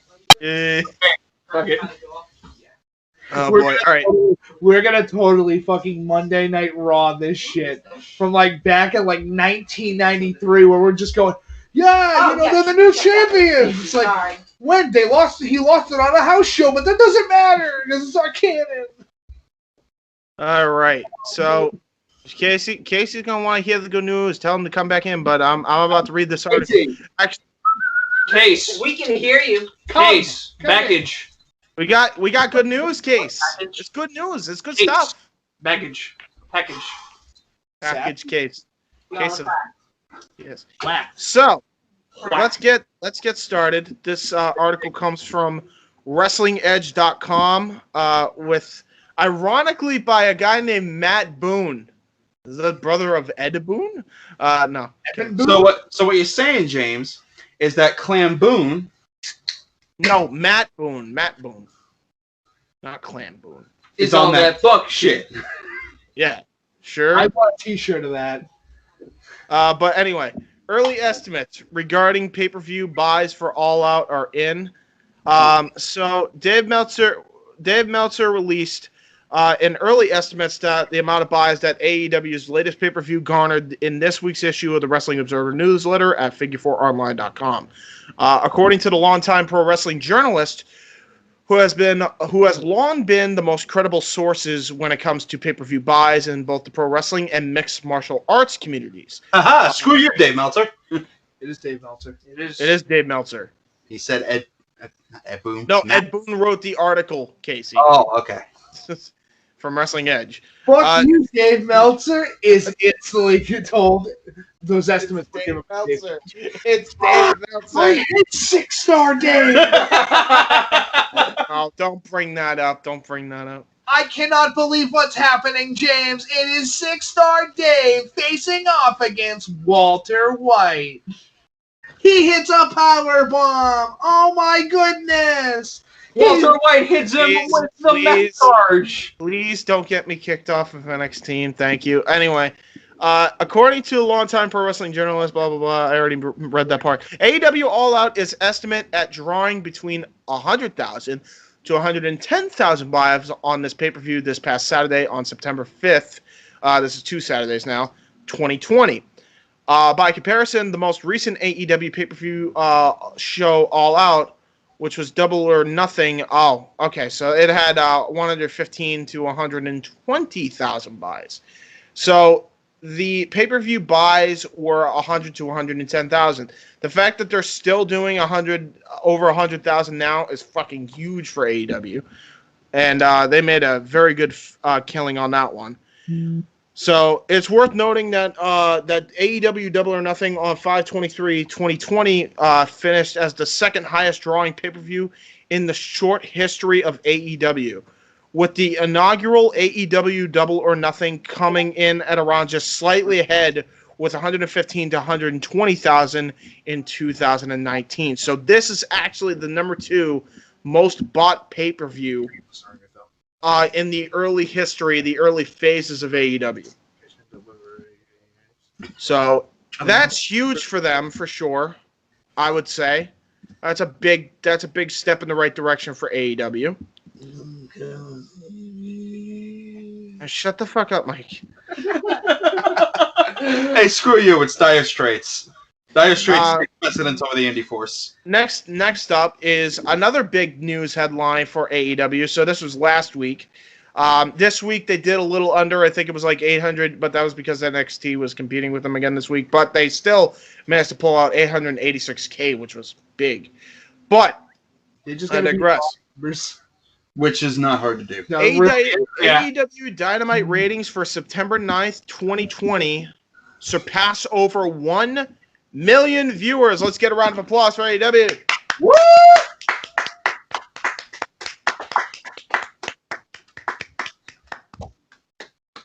So there we go. Last night, unopposed by NXT episode of AEW Dynamite drew 1,016,000 viewers on TNT, up from last week's 928,000 viewers.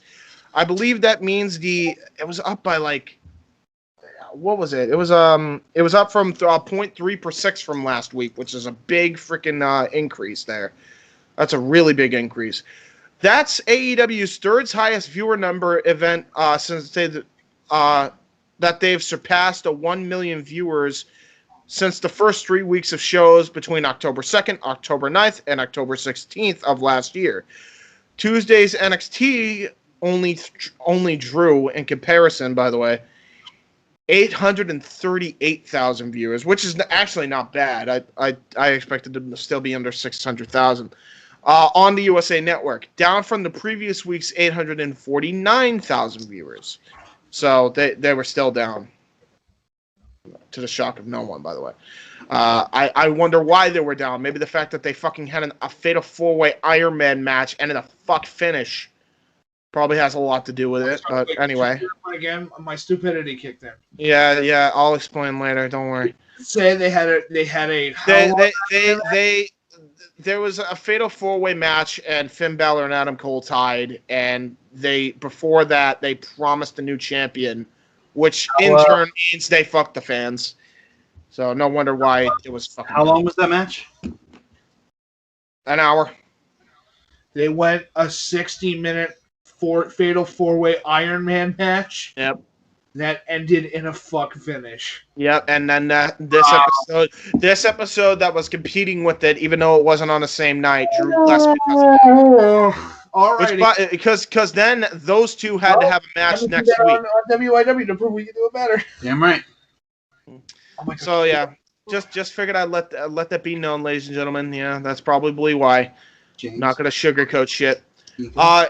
In the 18 to 49 demographic, AEW was number 7 with a 3.37 rating, while Tuesday's NXT was number 15. They didn't even break the top 10. Holy shit, with a 0.22 rating, and they were down 0.24% from that rating. NXT will return to Wednesday next week, while AEW is tentatively scheduled for Thursday, except it wasn't because fuck you, NBA. So yeah, that's about it there. Listen, you gotta hear me out, all right? You gotta sometimes just dribble the ball and see where it goes. Ladies and gentlemen, David Stern has just entered the room. You peed on my rug! I'm sorry. Wait, your mom's David Stern? I was pointing at Mike, but whatever. Let's just go with it. That's true. Come now. Anyway, let's talk about. Fuck the Clippers. Just that's why I gotta say. Fuck the Clippers. So yeah, big news for AEW. Let's give one more round of applause. For AEW before we move on to the next topic. One more round of applause. Let's go. Mazel tov. Hey. Yeah. Oh. I hope that catches on. I really hope that middle school shit just starts becoming like a big canon You're a thing. bad girl. You don't pee on the rug. Okay. Nikos, may you mute. Wait, actually, I could do it on my own. I'll mute you for a bit, and then I'll unmute you when we're ready. Actually, you have to unmute yourself, apparently, after that. Okay. Let's move on to the next topic. You guys can, once I am done reading this article, you guys can unmute. Actually, there is no article. It's actually about the NWA. So NWA has horde pay-per-view stream problems. So, let's... Nikos, I assume you know what I'm talking about, because I actually had to research this. I didn't watch the pay-per-view live. But I know one person who did, and that's Jeff Meacham of NoDQ.com. I will read exactly what he said in DMs. I'm not exposing too much because it was just literally us talking about the pay-per-view. So I asked him in a voice message, hey, did something bad happen with NWA's pay-per-view over this Tuesday recently? To which, by the way, the only reason I asked him that was because I saw Nick Aldis's tweet basically condemning NWA for a shit job at their pay-per-view live feed. And so I'm like, did something happen? Here was his response. This is Jeff Meacham's response. I haven't had the opportunity. Oh, wait, no. That's a different thing. Hold on. Here it is. Meacham Jeff's. Yeah, here it is. Where the fuck is it? Oh, my God. See, Jeff, why do you have two freaking... He has two Facebooks. I'm wondering now if it's on the other one. Nope, it's on this one. Okay, so... Here it is. Shitty production all throughout, constant lags, freezes, kicked me off a handful of times, all just very obnoxious. Now I'm behind on my work and irritated as fuck. Look at the podcast. Well, at least he wrote as fuck, so we know how irritated he was. As fuck. We are definitely not a podcast. So what you're saying is... The NWA's... by the way, I don't even think they were the reason. I think it was their partner. I think it was their... James, what you're saying is that NWA hit Meacham with that fuck shit. It's still not confirmed if it was NWA or UWF. Because and by the way, I don't think I could be butchering the last company's name, but I know they were partnered with another wrestling company. I don't know who was in charge of the stream. Still has yet to be confirmed. If it was the other company, they're to blame. If it was NWA, they're to blame. I don't know if we know who's to blame on that department yet. But who wants to give a quick golf clap for NWA and whatever their other wrestling company partner is fucking up? I would actually rather give a funny anecdote that happened. Woohoo! They did so good. Congratulations, you dumb retarded fucks. I would actually like to give a... Don't know how to hit the stream button! How do we live in a day and age when somebody doesn't understand how the word pay-per-view works or streaming? Agreed. Well, I mean, maybe you got the answer on your phone. Yeah, right. It says... Idiot. It says... Sassy Pringles, man. Anyway, what were you saying? Casey?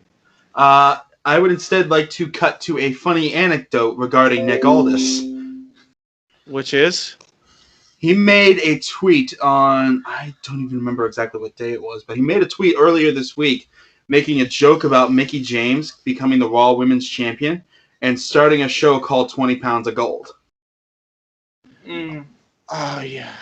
Did she not win? I heard there was like a botch or some shit that... Oh, I don't know about that. What I do know is that I responded with, "What's causing all this? 20 pounds of gold around one hell of a couple, one hell of a pair." And he actually liked it. Hey, there you go. Good shit. Nick Aldis is good shit because, like, he's actually real and he'll hold the fucking company accountable instead of being... Yeah. Dude, I actually like Aldis because a lot of these fucking baby faces or the face of their promotion will just, like, praise everything they do. No, Aldis condemned them for a shit job. So you're saying Aldis? Yeah, Aldis... nuts? Oh, got him. But no, I respect Aldis. Aldis is good. Aldis is good shit. I respect him because he doesn't sugarcoat it, and he's probably one of the realest motherfuckers in the industry. You know, he just is. Just and Bruce Pritchard can fucking tell you a thing or two about him being the realest motherfucker, by the way. See, so, Nick Aldis is texting Casey right now, or Mike. There you go. Okay. Ninja guy. Yeah, it was UWN was the other fucking pay-per-view. I'm not. UWN. Don't know. United. I think it was United Wrestling Network or some shit. I don't know. Casey, you're a god. You predicted the future. Now predict right now. And now a bag full of money will drop in front of Mike's lap. Oh, why Mike's lap? You're the one that came up with the idea.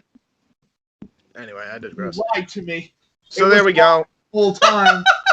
That's what happened on the NWA side of things. Let's get on with the Wade Barrett, another Englishman. That's not Nick Aldis.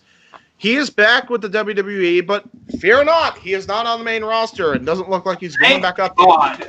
He is a broadcast color man for NXT. Racist. So he is on the commentary. How dare you call him colored man? Shut up. You were expecting me to be gone, but I'm afraid I've got some bad news. I'm still joined at the hip to a sinking company. Why would you? You're welcome. Why would you want to go back? Well, because Triple H contacted him for NXT. Vince did not contact him. No. Well, no, he's not wrestling. He's just a commentator. I think he's done wrestling, which is kind of a shame because he was actually really good. He got really good. He's done wrestling and more into the acting business. And he's also a commentator. It's almost like that he got a neck injury or something, and kind of shortened his career. And it might have happened in WWE. Probably, multiple arm injuries. It didn't happen, but I'm not saying that it didn't happen. I'm just saying WWE has a history of fucking neck injuries. And well, no, I think it was mainly because he was injury prone and had a lot of shoulder injuries. We're not saying it happened, but it happened. But we're also not saying it didn't. But yeah, let's read the. Let that man wrestle with a broken neck, you fucking psychos. I'll read this article quick because it shouldn't take too long. It is titled Wade Barrett signs with the WWE as part of the NXT broadcast team. This is written by Justin Barrasso over at siwrestling.com or si.com/wrestling. Wade Barrett has some good news to share. He is officially part of the weekly NXT broadcast team. Now that's just cheesy there. What's your name, Justin? That's very cheesy of you. Moving forward, Barrett will be a part of every NXT broadcast, including takeover events. Speaking with Sports Illustrated, Barrett confirmed that he has signed a one-year deal with the WWE that includes an option to extend the partnership if he so chooses. I hope that this lasts for a long time. This is our intent, says Bennett.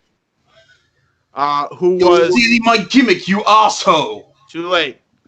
Well, I mean, one of us has to do it. Why can't you guys just say it in your normal voice? Why do you have to, going to become his character now, and that's what I'm going to do. Fish and chips going down to the proper inn. Fucking. So yeah, it's Mike. So anyway, known in wrestling as Bad News Barrett. So there is no bad news to share, but never forget there is always a little bad news up my sleeve, says Barrett. He also. I'm really glad he didn't say there's some bad news in my pants. Here's the only sad thing about this. The next line I'm about to read. Barrett joins a broadcast team comprised of Vic Joseph and Beth Phoenix. A revamped trio after the departure of Mauro Ranallo. Sads. Glad that he left. Yeah. I am too, but I'm sad because I liked Mauro on NXT. Listen, he said, I hope he comes to Dynamite. Come over. Honestly, come back to wrestling. Just don't sign with fucking VKM. Come over with Dynamite. TK is great. I'm going to type in VKM, and I'm going to see if it's a disease. I'm being dead ass. Dude, if the entire case of ramen is, if it is. Probably is. I wouldn't doubt it. Our aim is to be different and a little more unique from WWE programming, said Barrett. Well, yeah, just make sure Vince keeps his fucking grubby paws away from the fucking script. We don't want to be a carbon copy of what you hear on Raw or SmackDown. Yeah, no shit. I've known Beth for years, and she's incredibly talented, and I am just getting to know Vic. I'm excited to. All right, so we could rest easy that he ain't going to the fucking main roster. just from that Very one close. fucking statement. Very close. He was honestly that one statement alone tells me he ain't going to the main roster. No fucking chance. I'm excited to learn from and work with the both of them, and I'm really excited to develop into this tight unit. Long known for WWE's developmental system, NXT has evolved into a company's third brand, led by world champion Finn Balor and women's champion Io Shirai. The NXT roster contains some of the most talented wrestlers in the world. Yeah, no shit. I'm not going to read the rest of this because it's way too long, and we don't have time for that shit. But yeah, that's basically time for that. You know who does have time for that? You, Paul Levesque. We're gonna meet you at the Alamo. Oh my god, don't remind me of that fucking group. You heard me, Levesque. We take the challenge to face you at the Super SummerSlam Mania thing. Vince Russo, ladies and gentlemen. Vince Russo. Remember the Alamo. Anyway. Alamo. Anyway, let's what do we think of Wade Barrett joining the NXT commentary team? I have no opinion, honestly. I literally don't care. I honestly thought he was going to go to Dynamite. I think he should have, but I'm fine with him being on NXT so long as it means he doesn't go to the main roster. And he straight up the one statement. I'll read that one real quick again. Actually, no, fuck it. I have it closed out. Too lazy. Fuck that. I have it closed out. Too lazy. Though. Fuck that. No, but the one statement he says was, it's an alternative to Raw and SmackDown. We don't want to provide you with the same boring shit. Essentially. I don't think it was exactly that, but that's exactly what he said. Essentially. So I'm okay with it. I'm okay with it. Just so as long as he's not on Raw and SmackDown on that commentary booth. NXT UK Blackpool happened. I mean, not was it Blackpool or the other one that was such crap? It was Cardiff, and then they got better after Cardiff. Yeah, thank God. Yeah, Shawn Michaels took over the writing committee, and what a shock! It got better. Community. Community. There's a lot of community on this glass. By the way, NXT UK. This is unrelated, but NXT also is coming back because they were shut down due to the pandemic, but they're back now. I think they're where are they? I think they're in BT Sports Studios or some shit. So that's where their headquarters is. From the Universal Studios, cha-ching! Oh yeah, because that early TNA. I actually wouldn't mind. Yeah, NXT was also at Universal Studios. There's also a hair on your nose. No, NXT. No, Mike. NXT was in NXT is in Universal Studios. I mean, fucking Full Sail. I meant Full Sail. I meant Full Sail. You almost gave me an A. It's not in Universal Studios. It's in Universal Studios. I mean Full Sail. I mean, yeah, dude. There's two Universal Studios. There's two Universal Studios. Don't you know there's a difference? Don't fucking catch me, bitch. I think that's a good point. That's what I said. Don't. Fuck it. Commercial break. I said what I said. Move right along. Commercial break. We'll be right back. We're just I'm gonna bury myself in sand. But then he ended up joining WCW and the Alliance. Because when people think WCW, they think of the guy that basically helped WWF win the war, Stone Cold Steve Austin. Eric Bischoff, Uncle Bischoff, doesn't like his nephew Eugene. And we got Coach in Ohio, sporting Michigan-colored you, fucker. That pissed me off. Don't even get me started on Tony Storm crying. Oh, she cried. And the glass shatters. He opens the door. And off we go. Brawl ensues. They go all the way towards the Dipping Dots section where Cody dumps his Jericho's head in the Dipping Dots. Next was Best Friends getting interviewed. And somewhere Jim Cornette had a connection fit. I got a ticket I got a ticket. Get out of here. You don't mess Get with out of here. I have a ticket. And literally, security and the police escort the Nightmare family off the premises.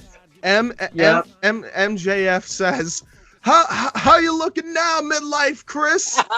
To get by, cause I keep ticking like a metronome, and my thoughts keep telling me to get me home, but my balls keep telling me to let me just let me That clock keeps ticking like a metronome, and my thoughts keep telling me to get me. A table from hell with the Psycho Asylum. An Iron Man match of factorial proportions. Man. In this fight, I will melt you down to slag. Versus machine. I calculate a 0.85% chance that you will win in your current condition. All metal mayhem. Colleen Horizon. When you throw me into the wolves, I will return leading the pack. Vera the Garden. And I'll do anything to be the warrior on top. For the Athena title. Best friends turned bitter rivals. Johnny Star. Don't get in the way to start or you'll get burned. James the Archangel. I'm the real star of this brand. For the international title. The Outsider Mark Young. The Executioner Michael X. For the WYW World Heavyweight title. 2 out of 3 fall. Inside. In a hell in a cell. WYW Immortal. Now available on YouTube.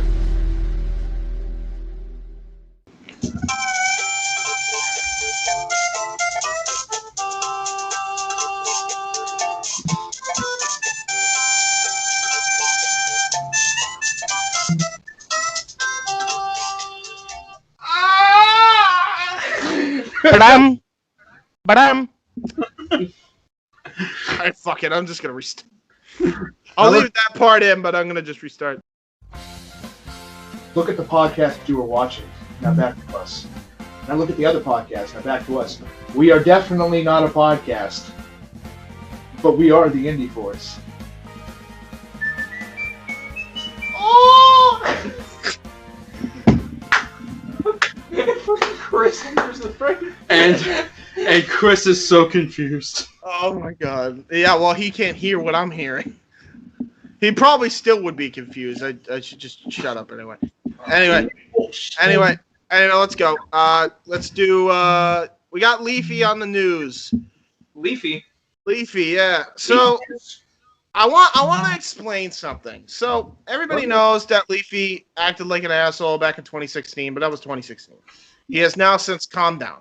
He is much more level-headed and isn't just in it for the money because the guy has so much money from doing YouTube and is actually a hugely successful fucking stockbroker that he has too much money to know what to do. James, literally nobody else on Twitch. Me looking at Leafy and Dr. Disrespect. I'm sorry, who the hell are you again? Well, that's the thing. So, I don't know who Dr. Disrespect is. I know Nikos and Mike do. Hello? Fuck's sake. Can we get back? All right, come on. Yeah, Dr. Disrespect, the man of disrespect, the man who looks like Freddie Mercury on Twitch. Wow. Yeah. I was gonna say somebody's pedo uncle that lives under the stairs. The pedo uncle under the stairs, the Freddie Mercury of Twitch, the guy who doesn't understand the PewDiePie bridge quote. Oh yeah, you know what he also doesn't understand? How marriage works and how you're not supposed to cheat on your fucking wife.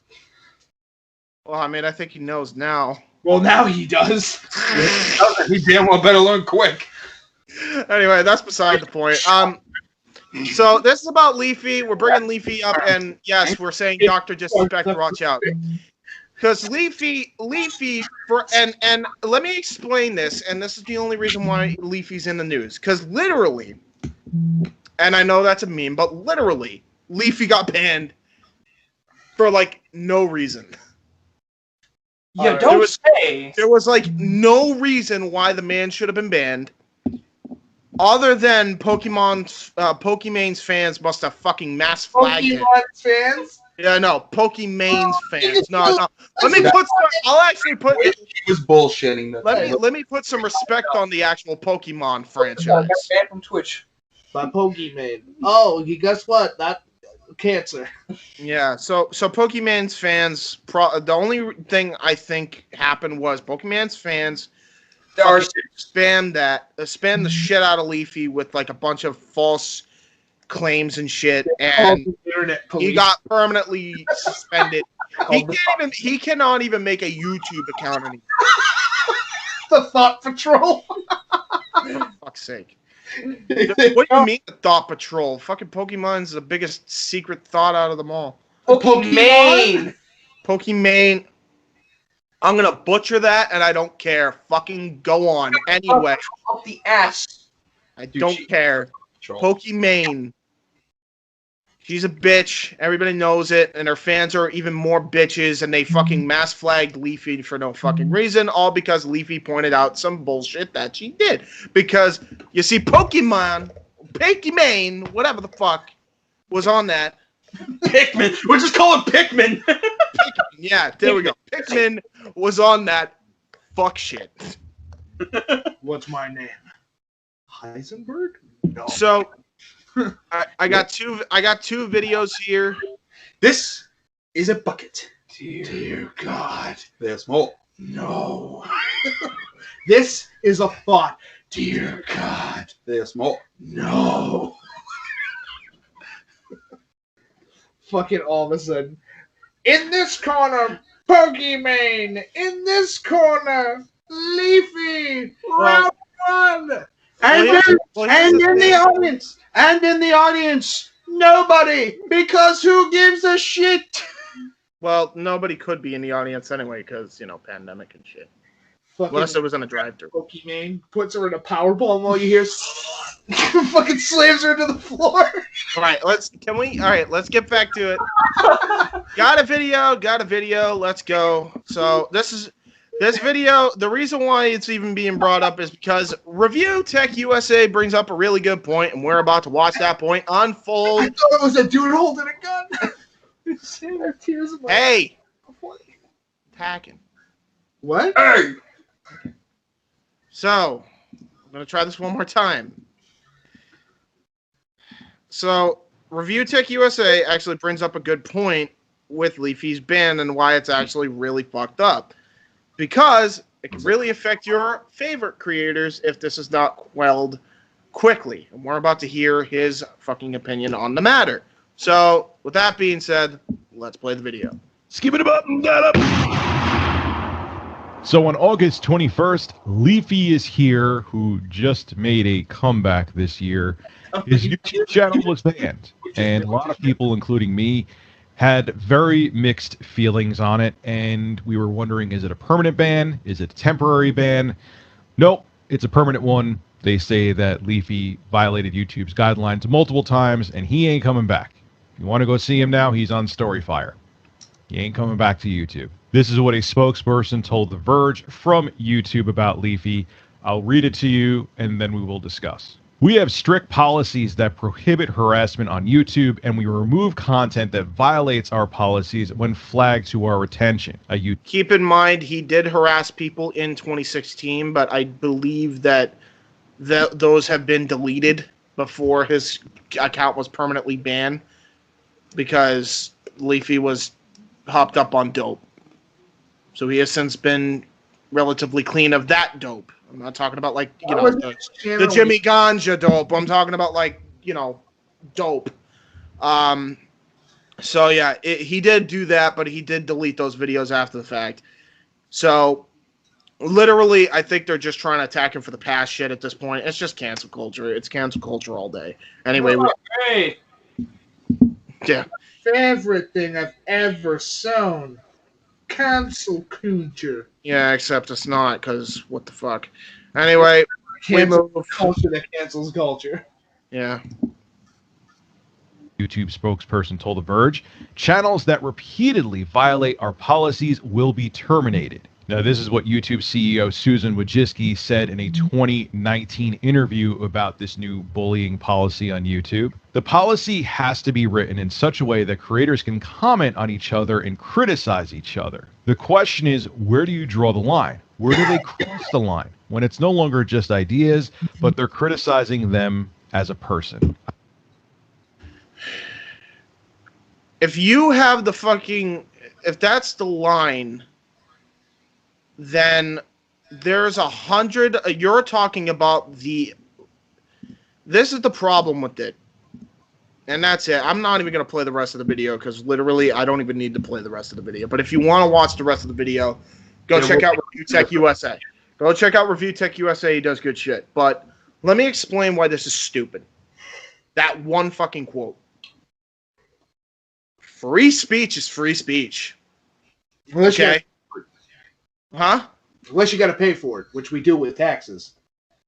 Yeah, tax cheats. Do we actually pay for speech? I don't think so. If you're paying the government with taxes, then in theory you are paying for speech. I don't think that's how that works, but anyway, that's beside the point.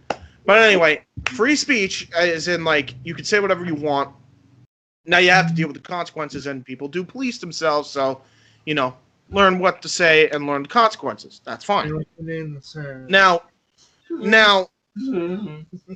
Now, Leafy was criticizing, not Pokimane herself, but I think her tier 3 subs. I don't know what any of this shit means, so I apologize. I don't know what a fucking tier 3 sub is and why it's just bad, I guess. It's 25 bucks on Twitch. Yeah, well, basically, me too. Basically, Leafy said they're simps. They are simps. They are. Sounds about right to me. Listen, James, can I tell you what I spend $25 a month on? Oh. Nothing. My phone bill costs $40. If you're telling me you're giving some random fucking stranger on the internet fucking a $25 subscription monthly, which is more expensive than having fucking. You know what? I can understand Is this. Plus, or here's the only time I agree with a subscription of that, even that amount. If it's a yearly subscription, if you could do 25 yearly, that's it. This is monthly. You're doing a monthly subscription. No. Dumb thought. You're 25 hard-earned dollars. You're giving Doug Dimmadome, owner of the Dimsdale Dimmadome. You're about to get this awesome Dimmadollars, you dumb dimmy duck fucking duck. At that point, you may as well just be asking them to make an OnlyFans. Dude, they have. That's the problem. Show me your foot pads. But anyway, yeah. So Susan, consume your bathwater. I want to make. Hold on. I want to make this very, very clear. Basically, from what I'm hearing, you have a zero tolerance policy of people being criticized as people. So Susan, guess what that means you are banning? If you're banning Leafy, guess what else you have to ban? All of YouTube! You fucking moron! You fucking tax cheat! Do we even need to go any further into this? It's stupid. Yeah. It's stupid. It's fucking dumb. We're gonna ban Leafy just because he's Leafy. But in reality, if they were to be consistent, the entire platform wouldn't exist. Am I wrong, guys? Am I fucking wrong? Yeah, dude. Jesus fucking Christ!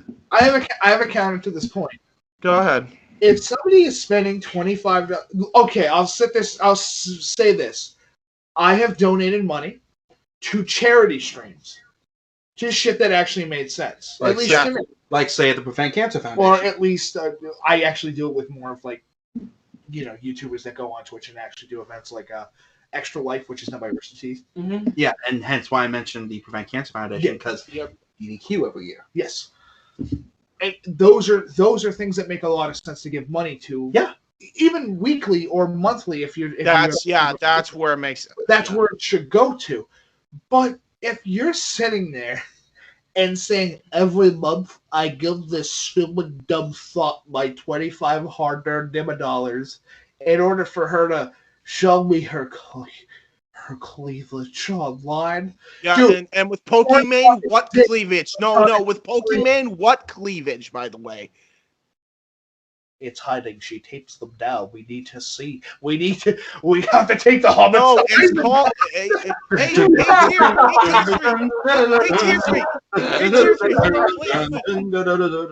tier three. Come at us, bro. Come at us, bro. It's called She Wears Normal Clothes. You ain't seeing them. She ain't that much of a thought. You are giving your fucking $25 hard-earned dollars, not even for a nude. My name is Doug Dimmadome, owner of this dumbass who keeps giving his dollars to the dim. She ain't got no titties. Yeah. So the tier 3 subs are simps. We've established that. Susan Wojcicki's a fucking moron for banning Leafy, and hence why a YouTube executive over there is actually trying to get Leafy unbanned. He's actually been in contact with Leafy. So who knows? Who knows? And by the way, unbanned. So what you're saying is, James, Leafy was here. Leafy was here, and he could be coming back. Leafy is now on Storyfire. That's what he should change his name to, because he's not here. By the way, McJuggernuggets paid him a shit ton to join fucking Storyfire. That was a huge get. That was a huge fucking get. That'd be a good one. That was a huge fucking get for Storyfire for sure. Wait, Beast on Fire? What is that? Heaven's on Fire? Played with flutes? By the way, if Storyfire becomes YouTube, another platform for us to put our shows on. Just saying. I don't want to do that. Depends. I mean, if this fucking goes belly up because Susan is a fucking moron, I wouldn't have a problem switching to Storyfire so long as it's like YouTube. There you go. But that's just me. So, Susan, if you don't want people to leave your platform, stop banning people for stupid shit. Speaking of people trying to ban people for stupid shit, Pepsi is now banning people that support Trump from purchasing their products. Oh, boy, the stupidity in that statement. Here's the problem with that. CM Punk can no longer have his Pepsi tattoo? Why does he support? No, he doesn't support Trump. Does? No, I'm just being a dick. No, but hear me out. How do you know? Yeah. Who the fuck walks into a store and goes, man, you know what? Thinking of Donald Trump gets me really thirsty for a Pepsi. I got the meme for this. I really want This is the Peter Griffin meme. Yeah. Fuck it. You already spoiled it. So yeah. Oh my God. Who the hell cares? I want every company to fucking does, because politics. When did the world become so politically correct with everything? That's what I'm about to say. Let me explain this. I really don't know. I guess it just happened over time. I am a guy sitting on top of the mountain going, "Your salty tears give me real reason to live." I want to explain this to people down at the bottom of the mountain. Don't king shame me, my lord. Mike up top. Oh yeah, king shaming is my king. Allow me, good sir. King shaming is my kink.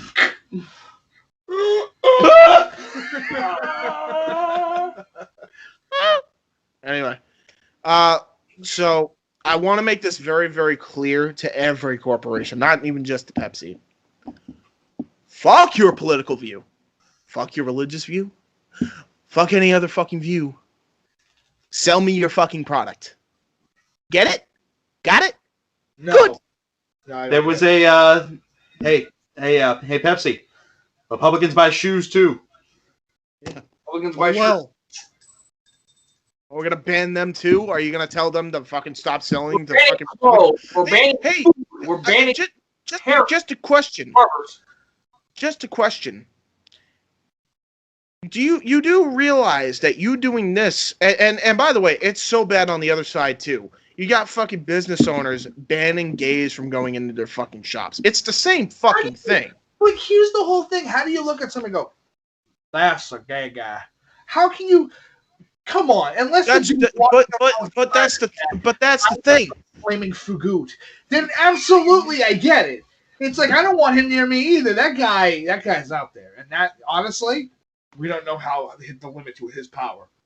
Well, here's the thing. We know he might have a stand. Here's the thing. Okay, we are done hearing about the political bullshit. We don't care. Do you understand me? We don't care. We want to get fat. We want to drink soda. We want to be unhealthy. Sell us your unhealthy products and shut the fuck up about your political viewpoint. Can we all agree? Say aye. Say hi. Shut up and take my money. Say aye. Are we in that camp? Raise your hand. I'm in that camp. Aye. Aye. I have too much time to not raise my hand, so I'm going to raise Casey's hand. That's fine. We all raise our hands. There you go. So yeah, triple gesture. And with that, we take our next commercial break because it's a pretty simple statement. Stop being stupid. Stop being stupid, Corpse. No one cares. Just sell us your product and shut up. I'm going to Roblox wife after you, and I'm going to make sure that she looks at you and goes. We'll be right back after this commercial messages. Yee. Zip zap boopity bop.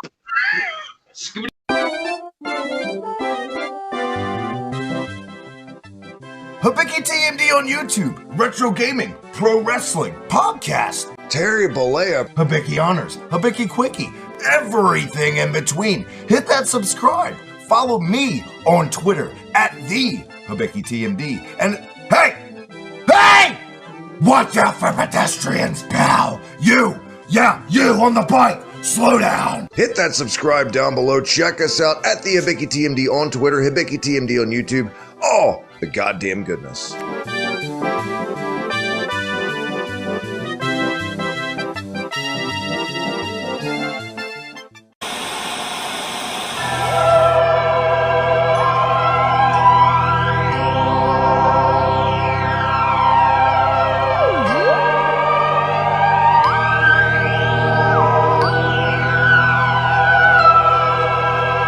Future of Wrestling Podcast, yeah.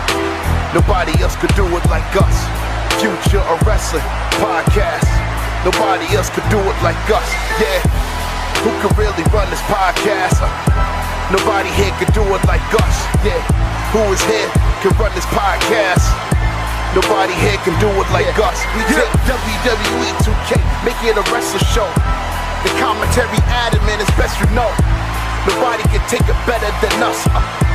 Nobody can ever do it. It's tough if you want to listen to the best. Nothing else you got, yes.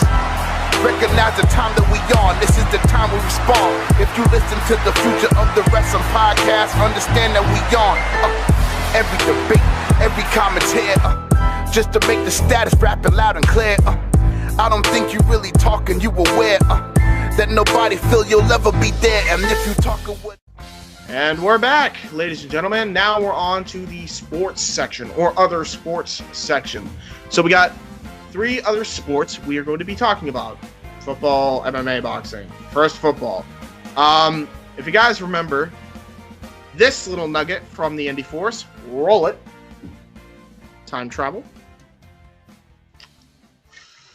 Well, the results for New England and Tampa Bay Buccaneers' first games are in. And, oh boy, that I hit the nail on the fucking head. Patriots win their first game 21-11 against the Miami Dolphins. Very game Miami Dolphins, By the way, it's not an easy victory because the Dolphins are a very good fucking team. They are. Exactly. And Tom Brady's Tampa Bay Buccaneers. Spoiler alert, they are doing very good, both individually. 34-23. New England fans and Tampa Bay fans Tom aplenty. Brady's We're all happy. Honestly, Well, to be fair, the Saints for the past 15 Unless years you're have just traditionally assholes, been a very, very good and tough football I mean, I know I'm an They're up asshole. against the Bucks are up against Carolina next week, Because who I wanted traditionally to have be not right, been but that I good. wasn't. That's really when we're going to find out So, is yeah. Tom Brady any good without I am Belichick. wrong. And True, but I'm well, not sad here's the about it. thing. I just look at this podcast and realize how late I'm uploading this, and it was the first fucking week by this point of the fucking season. Fucking college!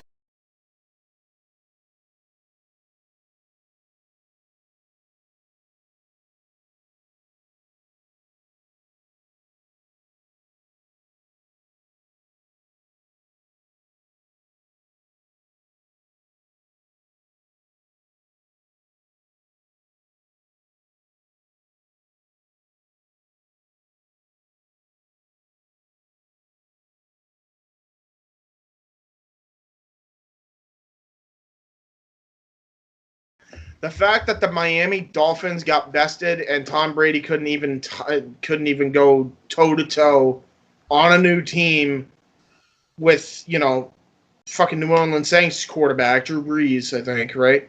Mm-hmm.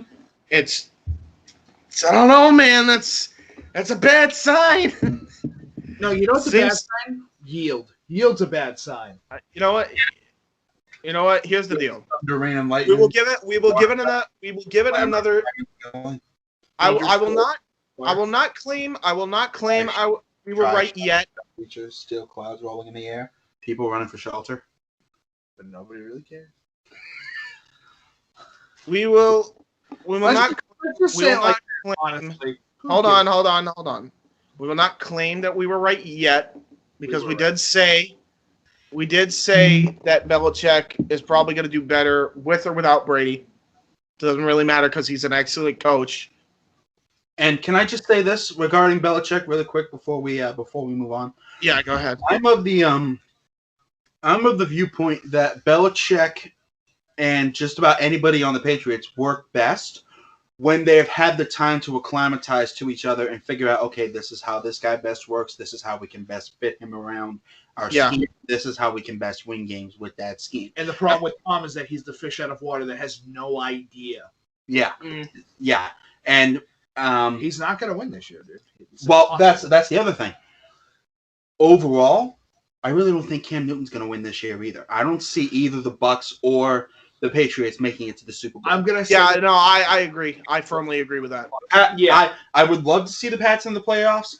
Do I see them winning the Super Bowl? Absolutely not. No, they're not. Cam Newton not going to win the Super Bowl, but they will get up to the playoffs. Yes, and if they go with their actually, there is a chance for the Pats to win the Super Bowl. If they go with their backup quarterback, they absolutely have a fucking chance of winning the Super Bowl because Cam Newton should not have been the starter to begin with. Well, here's why I don't think it's going to happen. Cam Newton and Bill Belichick especially need this season to learn how each other thinks and what they can do. Yeah. No, that's fair. Do I want Cam Newton and Bill Belichick to prove me wrong? Absolutely. I would love to see the Patriots go all the way their first year without Brady. Do I think it's going to happen? Absolutely not. Not a chance in hell. But I do think they're going to do a lot better than fucking Tom Brady and the Buccaneers. That's very fucking great. Absolutely. I will agree with that. Because at least here's the differentiation. I would rather have a quarterback that's been on a team for a while and knows the team to an extent, and all he's got to do is now meld minds with the coach, instead of having a new quarterback who's been on the previous team for a long time, 20 fucking years. Yeah. Or in Cam Newton's case, multiple different teams for the past. Cam Newton's been in the league for what, 10 years? Mm-hmm. Yeah, Brady's been in the league. And here's the thing. Here's another thing. Drafted in 2000. Here's another thing I want to point out. When it comes to Brady. Brady just in general with football, the greatest quarterbacks do the best with the best coach. It has been proven all throughout NFL's history. Tom Brady is leaving the best coach. And say what you will about the Patriots, there's a reason they're the new evil empire. Mm-hmm. It's true. Sorry, he's leaving a team that was winning nonstop, all because or damn near nonstop. All because he was sick of the defense not being good because they're never fucking good, and I'll admit that the Patriots' defense is always fucking trash, and you can't fucking deny it. But actually, I can give you 2 years where the defense was really friggin' good. Yeah, that's about. I know which 2 years you're talking about, but most times, 80% of the time, it's shit. Yeah. And so Tom Brady was just like, fuck this, I'm going to take a bigger payout because at least maybe their defense will be better. And guess what? He took the money, and the money blinded him, and guess what? The defense sucks so fucking bad, and so did the offense to the point where he threw a fit on the fucking pitch. Like a fucking football guy in the UK. The moment you realize you made a grave mistake. Oh, boy. You don't even know. By the way, and here's the thing. We're going to give it another 2 weeks, but if things do not improve, we're claiming victory on this. I hope you know. Monk is in the hospital. Shocking! No, I'm memeing. I'm memeing, but... Oh. I was about to say, it wouldn't surprise me if he actually got into the hospital the first game in. Dude, I'm shocked that the freaking Bucks decided to fucking draft him. I cannot believe they did that, but okay. Anyway, that's beside the point. I just thought I'd rub a little salt in the wound for people that were like, because there were a couple people, believe it or not, that were just like, well, how dare you? Tom Brady's the greatest quarterback of all time. He helped you win so many championships. Yeah, with the help of Bill Belichick. It's not okay. Saying specifically it's because of the coach is retarded. Oh, the Saints coach is. It's called being a part of a team that works as well. Yeah. Brady, here's the whole thing, and here's how I'll describe it. When Belichick specifically had Brady, he had guys formed around Brady's fucking play style. Yeah. That's how it works. So it's more the fact that he had an offensive line that was formed around protecting and a Brady, wide receiver core. And a wide receiver core that was primarily there to protect and make Brady as good as he was. Yes. The whole idea of having your QB at center is the way that I can describe as your world heavyweight champion. He's the guy that's going to get you all the way to your fucking WrestleMania at the end of the year. So how do you do it? You need to build the card around him in order for him to get to that final point. Yes. So it's natural and it makes sense. Yeah, but, regardless, at the end of the day, I don't know about the rest of Patriots Nation, but there's only one thing I had to say, and that is thank you, Tom, and thank you, Bill, for 20 years of excellence. I'm firmly in that. 6 Super Bowl rings, and God knows how many Lamar Hunt trophies that you brought us. I just think that if this year doesn't work out between the both of you, Brady, just come back. If it don't work out, just come the fuck back. I doubt That's all I'm gonna say. Either come back or hang him up. Yeah, exactly. Either come back or hang him up, because Tampa Bay will drown your legacy down. I already saw the first game. It was fucking abysmal. Or he could do option 3. Which is? Train again to be a baseball player. Join the Red Sox, get an actual championship for us. Could he be a baseball player at 45? Yeah, why? Yeah. I'm sorry, do you not remember when fucking Michael Jordan became a baseball player for the White Sox? Yeah. Was he in his mid-30s at that point? He was in the end of his 30s.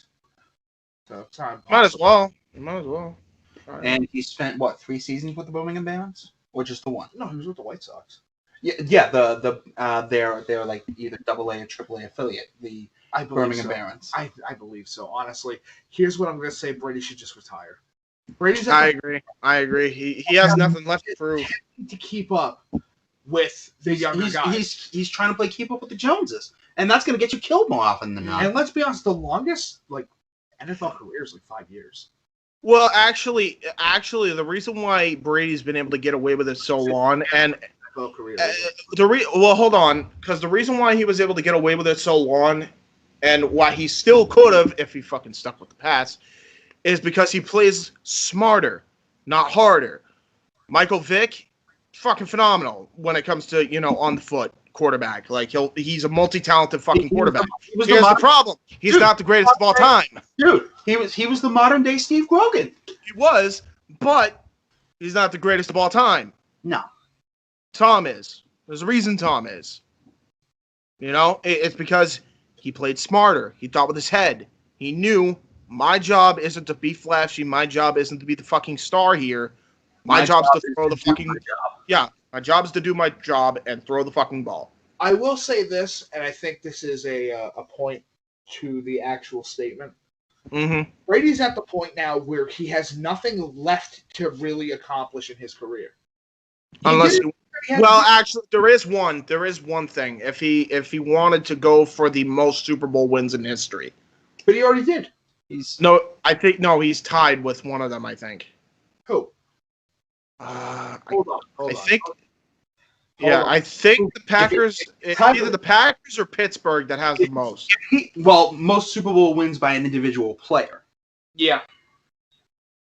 Yeah, true. Yeah, that's true. I think that might be Roethlisberger. Super Bowl wins by a team. Yeah, we're tied with either the Steelers and or the Cowboys. I think it's just the Steelers though. Yeah. I think I think that Brady has the record. He's 6. Below him is 5. Which is what, Terry Bradshaw? That would be 1 second. Yeah, as far as just a single quarterback, I'm talking about with the Patriots. But, you know, I don't know if that'll happen. Here's the whole thing. He's like one of the first quarterbacks to get past. Most of the people that have these records are fucking linebackers. Yeah. Or tight ends. Linebackers, tight ends, or kickers. He's like the first quarterback to ever win that many. You know who's better than? Fucking Joe Montana. Which is his idol. Here's the thing. He has beaten out friggin' Joe Montana, Terry Bradshaw, Zonka. Yeah. He's my point better than almost every and other Zonka was the quarterback for the 72 Dolphins? Yes. Okay. Can we be in agreement though that if Brady decides to continue any longer and he wants one more accolade, it's to beat the Steelers record, and it has to be with the Patriots. Because if he does, this is why I say go back to the Patriots if this fucking Tampa Bay thing doesn't work out. Because we know it ain't happening this year. This year's a fucking write-off. It's already done. So next year, it can't be with Tampa Bay. Go back home, win one more Super Bowl with the Pats, because that you ain't getting any younger, Brady. I'm serious. You are not getting any younger. It's at that point when 2021 hits, it's now or never at that point. It's now or never. You got to go back to New England. You got to try to win that one last Super Bowl for the Patriots, and with Bill. Well, to be fair, the Pats and the Steelers are tied with 6 Super Bowls. Yeah, that's what I'm saying. So he has to go back there and try to win the last Super Bowl. Yeah, the lucky number 7, because then they'll be the team with the most Super Bowl wins, with Brady at the fucking helm of all of them.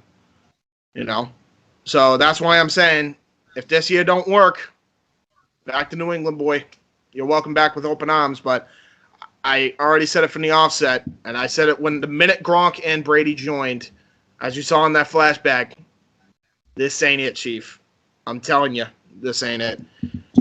And if you're not going to come back to the Patriots, at least go to the team that's close enough to your home that you can retire there.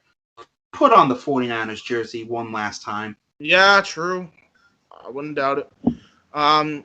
Although, let's be real. Do we even give them a chance in hell at fucking winning? I know they won last year, but... For the 49ers? No.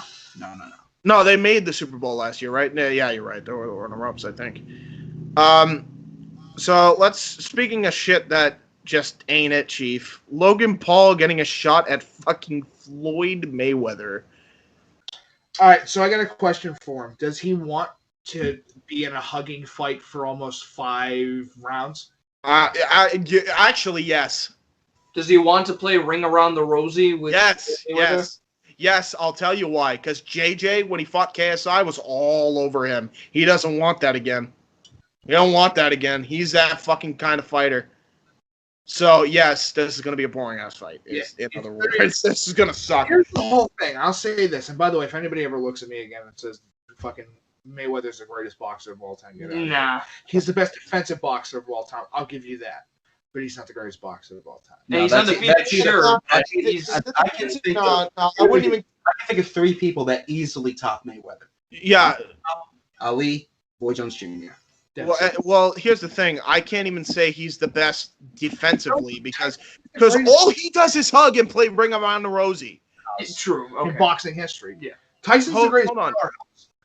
Hold on. Just for the record, I wouldn't even say he's the greatest defensively. Because what the fuck does he actually do? All he does is fucking hug his opponent and play Ring Around the Rosie.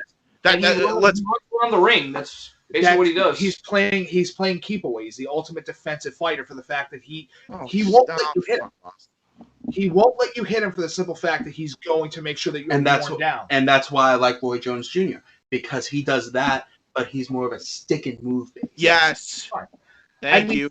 Honestly, if we're talking about, at least he defensively hits, is what Casey's saying. Fighter in the current boxing league, I'll be honest. He's one of the best right now. No, he's the best in the current league. But you compare him. But okay, in the current league, yes, that's fine. But of all time? Fuck no. And Roy Jones Jr., that's like comparing a fucking turd with a piece of gold. Because at least, basically what Casey's saying is Roy Jones Jr. would at least do counter hits. Yes. Yes, no shit. But James, we're not refuting the point.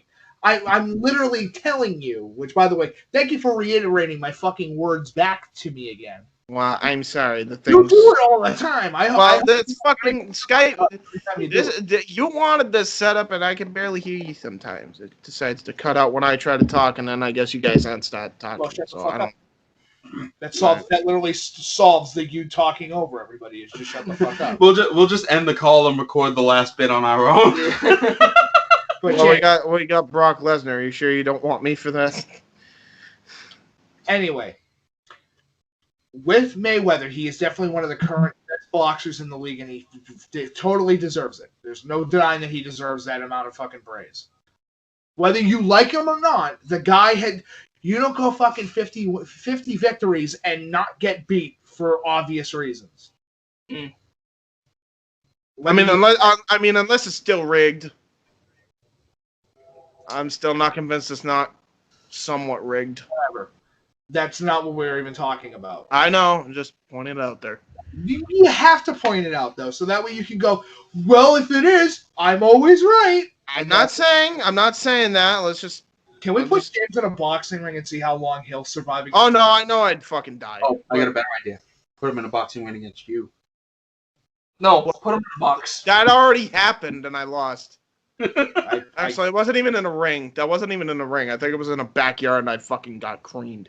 I got around and just fucking told him to keep getting his ass up. The only time I've ever, honest to God, true story.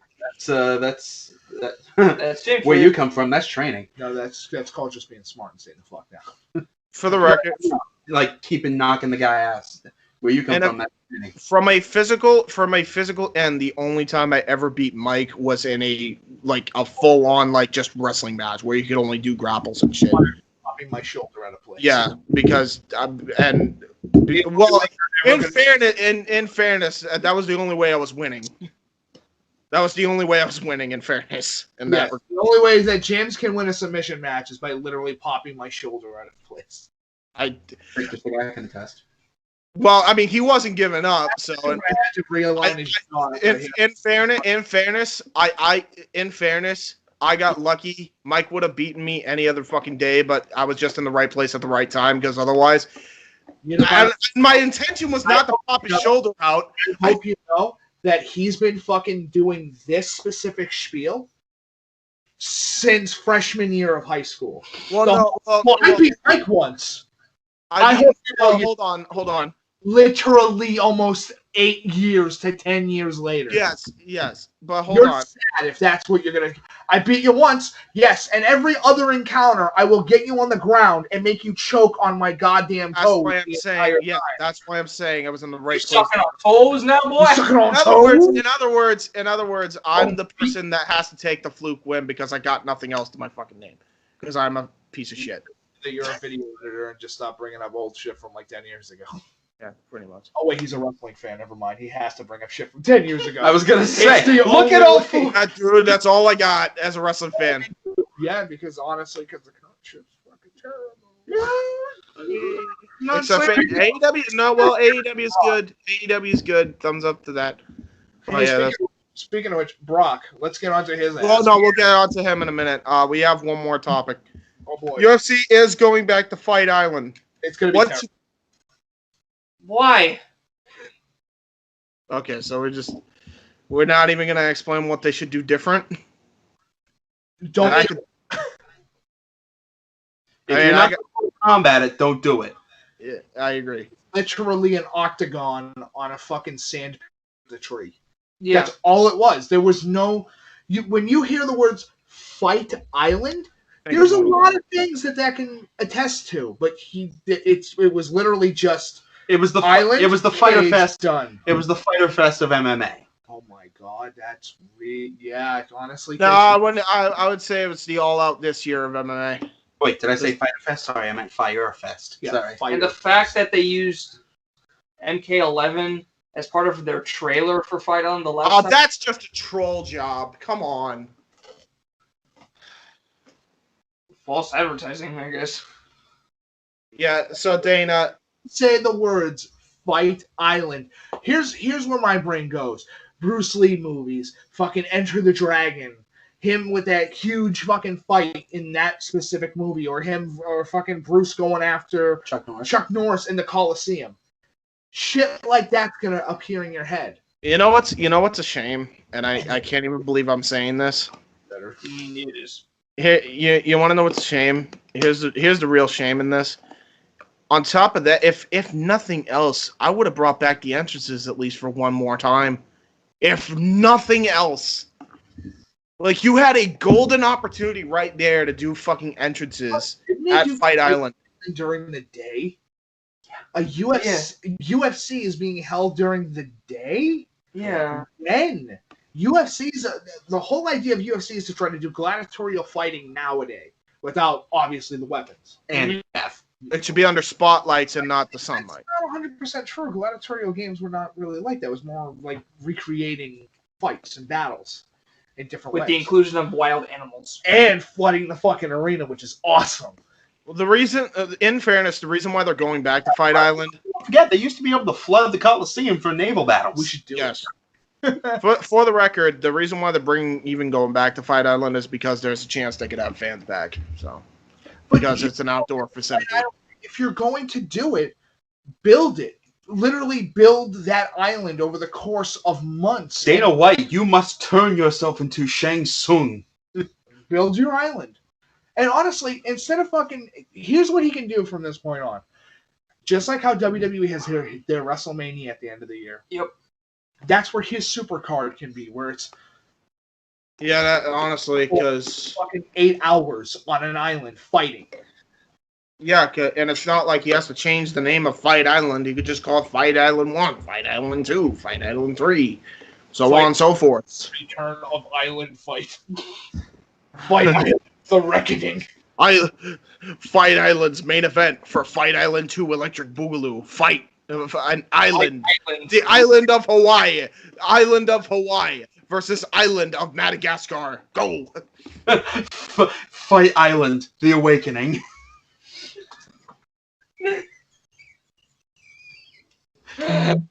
You were saying? I'm big. Punches camera. Literally punches camera. I didn't even know. You want to know the funny part is? I didn't even punch the camera. I had the sissy punch because I didn't actually punch. I pulled back my punch and it looked like shit. When I did the Pro Wrestling Roundtable, he literally punched the camera. I literally punched the camera. It was hilarious. That was so funny, dude. I even laughed. It was fucking great. Anyway, we'll be right back. We're gonna take one final commercial break, and then we will talk about Mr. Free Agent Lester. We'll be right back. Excitement, Jonathan Geary. We'll be back. Don't go anywhere. Don't skip to the next video. I always say don't go anywhere, but where are you gonna go? Where are you gonna go? Where are you? Well, they could clip off the video and just be done with the fucking... Well, that's what I was gonna say. Don't skip to the next video, please. There's no next video. It's just this right now. Don't go to the recommendeds yet. Don't do it. Don't do it. All right, here we go. We'll be right back. Mushtech once said, "Whenever you feel lost, go back to your roots. Often, lost love is found in the windy streets you left behind."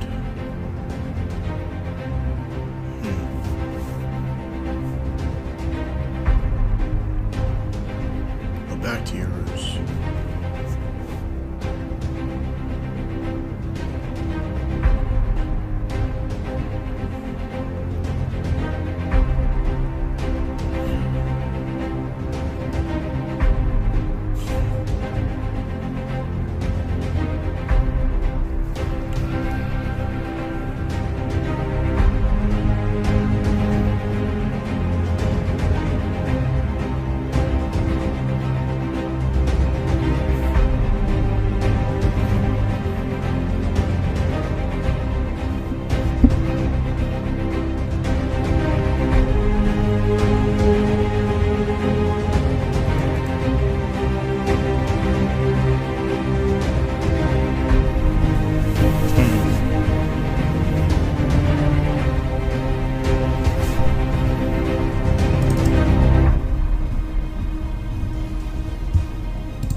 Well,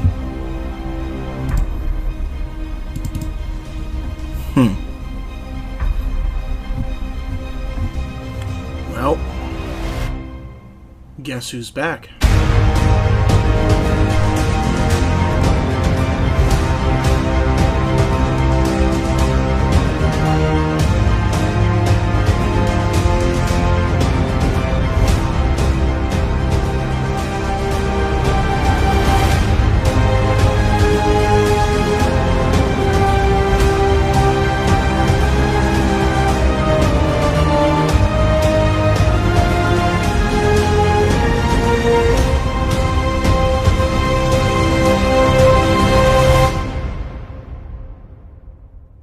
If you like the content that you saw today, make sure you check out For the Win Productions and subscribe to the affiliates of this conglomerate. A Simple Man Studios, Insanity Works Studios, Jenna-Lee's Beauty Slam, J. Hebert Studios, Wrestling Fortune 44 Incorporated, Owen the Talkinator Studios, and of course, Weymouth Youth Wrestling. All in the J. Hebert Side 95 modules. Subscribe today.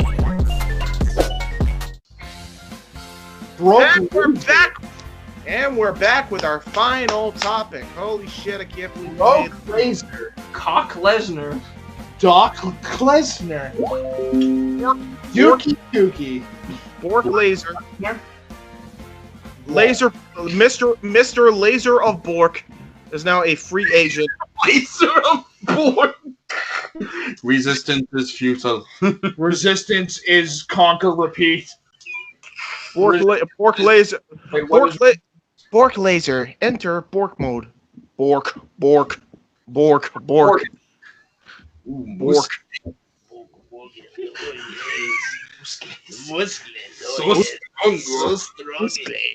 Must break Lesnar over knees like a packet of spaghetti. Must break Lesnar like pain. Muscle. Honestly, I don't care about Brock anymore. I understand that, but it is a talking point, and there wasn't really a big enough news item otherwise. So we're just gonna talk about it. WWE's only idea of news is you're never gonna guess what this week's storyline is. It's a prank. I'd actually rather talk about Brock Lesnar being a free agent and not fucking Retribution. Thank you very much. So anyway, what to do with his free agent contract is go onto the indie circuit for a little while and wrestle like a normal human being instead of just being gimmicked to. Well, actually, there's a couple options I could see. One is less likely.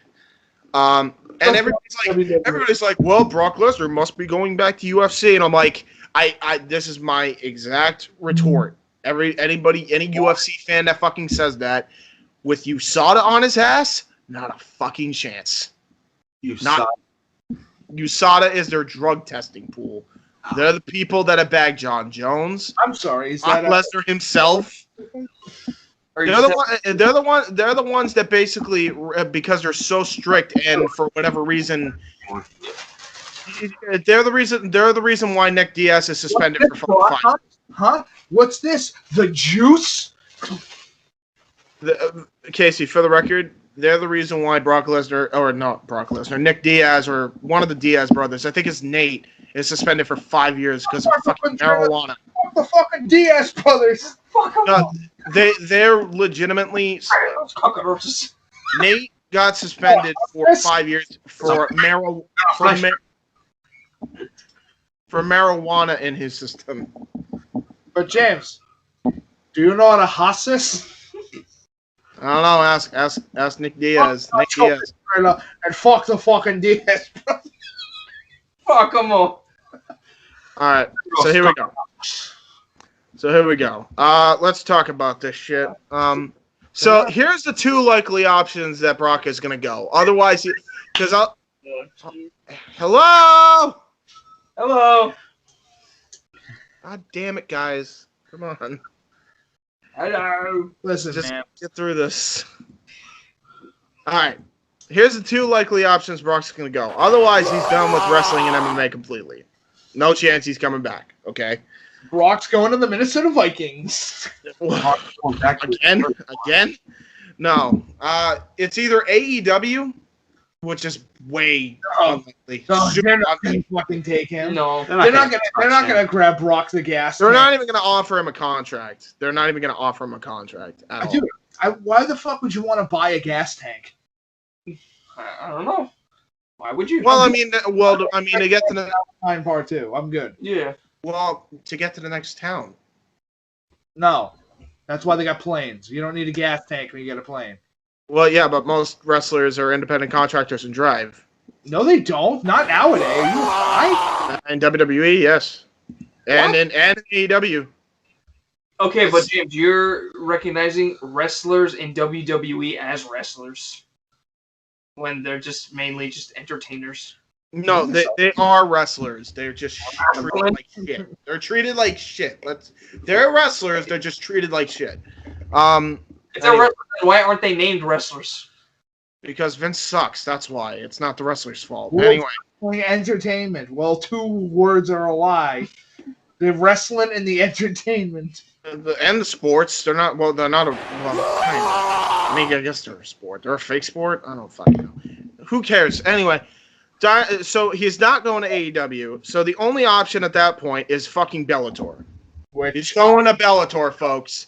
That's where he's going. He's going to fucking Bellator because UFC ain't taking him, and AEW ain't even going to offer him a contract. So it's Bellator, or he ain't coming back at all. That's it. Or just retire like a normal person.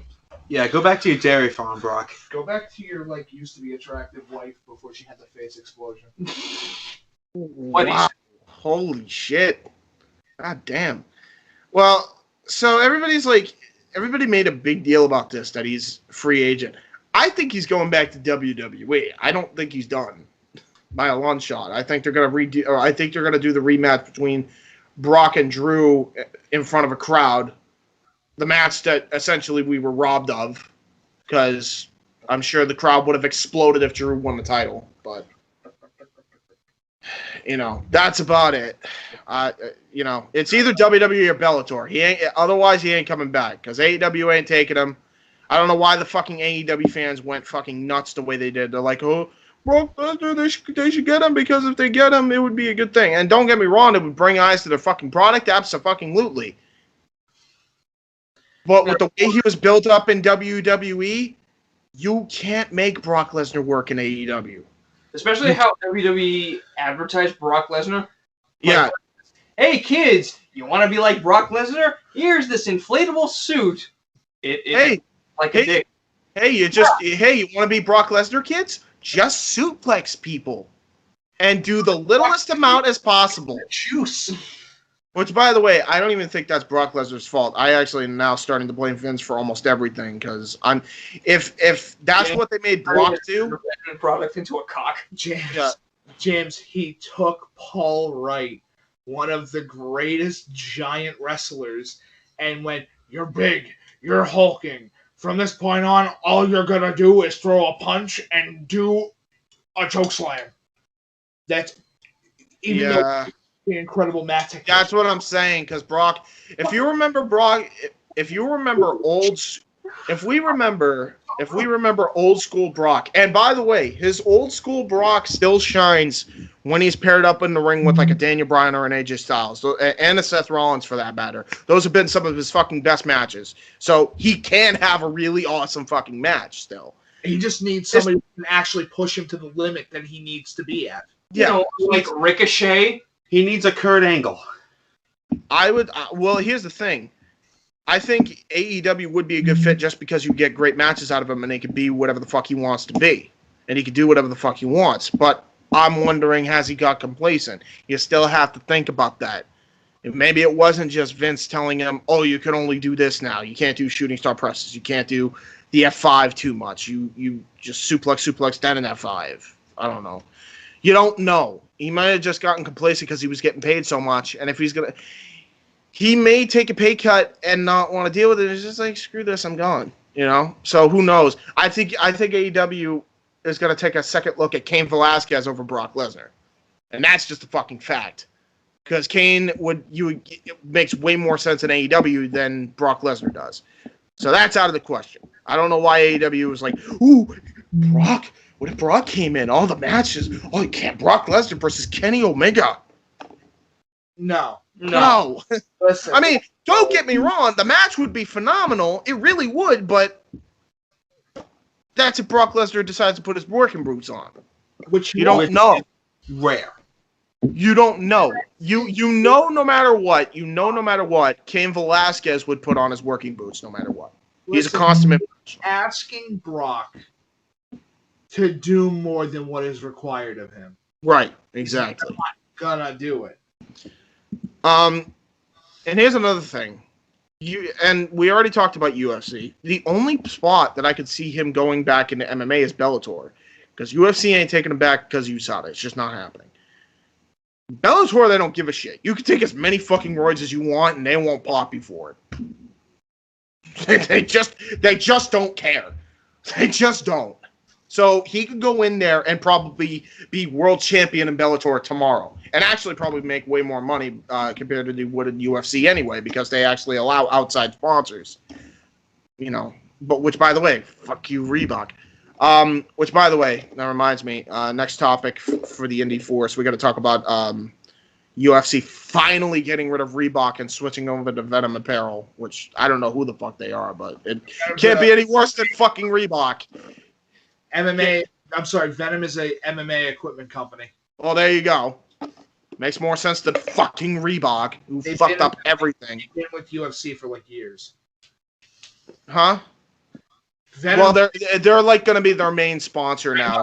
Venom's been with UFC for years. They're one of the sponsorships you can pick up in Undisputed 3, which is crazy to me.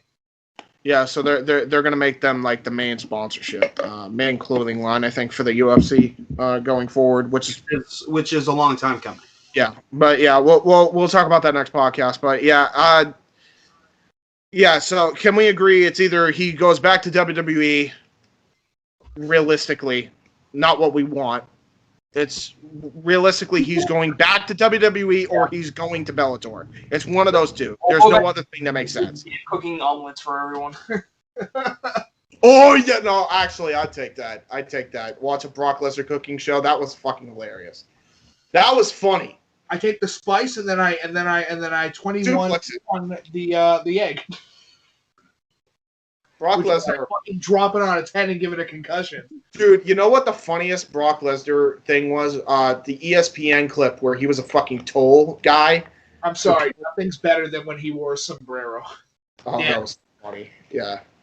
That's fucking funny. Yeah, during the Eddie Guerrero feud, yeah, that was great. God, WWE is super racist when you fucking pull the curtain away for a little bit, huh? Yeah. Yeah, well, in fairness, Eddie did sign off on it, and Eddie did at least win the feud ultimately, so, you know, whatever. Unlike hey, H. honestly, and this is my logic. I am okay if you want to go down the racist road with the heel so long as the heel loses. The heel loses. Unlike a great example, Booker T versus Triple H. We don't need to keep hopping back on that horse. Trust me, we know. Which, by the way, everybody's so quick to say Triple H called for it. I'm still not convinced that it wasn't Vince. Listen, I'm just saying, and you know I'm right. That didn't help anybody's career. Definitely not at all. You ready? It goes, at the time it was one of those, he's from WCW, you know? And then you look at the clip now and you go, that's super fucking racist. Yeah, I don't think, in fairness, I don't even think they were intending for that to, actually, Flair I'm not so sure, because everybody blames Hunter, but I think that was more Flair, if I'm being honest, because wasn't he, everybody refers to the whole people like you segment, but they don't refer to when Ric Flair told Booker T in the bathroom to grab his bags or some shit or get some towels. I don't remember. It was the towel thing. He was trying to make him a towel boy. Nobody brings that up, but they always bring up the whole Triple H clip. Only in WWE can you get a new talent and fucking bury them the first couple months that they show up. Keith Lee. The entirety of the Radicals. Yeah. Oh, don't even. Including the incredibly talented fucking Perry Saturn, who was just, we're gonna put on a dress and you're gonna have. No, they had him put on. No, that was Vito. You're getting him confused with Vito. The gimmick that Perry had was the mop gimmick, moppy. Literally just said the mop right after. Yeah, it was the mop gimmick. It was you know, the reason he got that was because he stiffed the fucking jobber and Mike Bell. Hey, you know what? I guess you could say he ran his bell. All right, on that note, everybody, we're going to be ending the podcast tonight. He doesn't get to make jokes anymore. He's got to shave that fucking scrotum that he calls facial hair. Nope, 2020 protest beard, still going strong. What are you protesting? Everything. Yeah, see, Casey gets it. Even this fucker shaves. He shaves because he didn't have his fucking social life taken from him. Well, you're fine. No, I'm not. You want us to show you your window and funny things into it? Please don't. No, because that's that's called vandalism, and I don't want you guys in trouble. It's just going to be a picture of Jimmy Wang Yang with a Dude, it's Weymouth Public Housing. Who gives a crap? But this is an actual house that's not. I don't know what this is, but it is. But it's a house too. It's weird. I don't. It's Weymouth. I think it's a duplex. That's the term, duplex. It's a quadplex. Oh, that thing that fucking Vince McMahon tore both of? You know, his quads? Oh, yeah. Anyway, yeah. Into a ring and fucking tears both his quads at the same time. We need to review some classic fucking. Oh, we're gonna go full OSW review? I want to do OSW style, but not like I don't want to make it look like a ripoff because I don't want to rip them off. Yeah. So basically, just tell Owen to change the format of the Retro Wrestling Review series then. Because it fucking sucks. I mean, well, actually, no. OSW Review is what Owen does. So James, the Undertaker, right? He comes off the top rope and he hits his big club and blow. He does it all the time. I really like that move. It's my favorite. For fuck's sake, Mike. No, in fairness, I think, actually, Owen does do that. He does. He does do the OSW Review format. Except he just doesn't do the fun. He shouldn't do it for the rundown. That's the only difference. Because in the retro, it's one show as opposed to, I don't know, 6, 7, 8. No, honestly, I just want to do like a Let's Watch series of like classic pay-per-views and go. Yeah, I'd love that. And then pause every couple moments to go. That was fucking dumb. And since I think I have the WWE Network and NJPW on my Amazon TV, we can totally do it. Oh yeah, I can hook you up with that app now that we're here. Let's do it. And I can get OBS to work because I know how to work it, and we could stream. And then we can have the picture of Big Show doing elbow drops. Yeah, that's fucking scary, yo. That is. Dude, Big Show can still do that at his age. It's fucking scary. He can still do a drop kick. He can still do a drop kick at his age. Dude, because he can see it way easier. Yeah, the fact that he's still able to do a fucking elbow drop at his age. He can still do a drop kick, by the way. He can still do a fucking drop kick. Where's my... Anyway. Yeah, we're just waffling at this point. Nova's here? Where? We're just waffling at this point, ladies and gentlemen. Thank you for tuning into the Indy Force. We got a premiere to catch in the chat, and also I'm sure because as you can tell, most of us are sick of talking about Brock Lesnar. I just wanted to point out the fact that Brock ain't going to AEW, and he ain't going.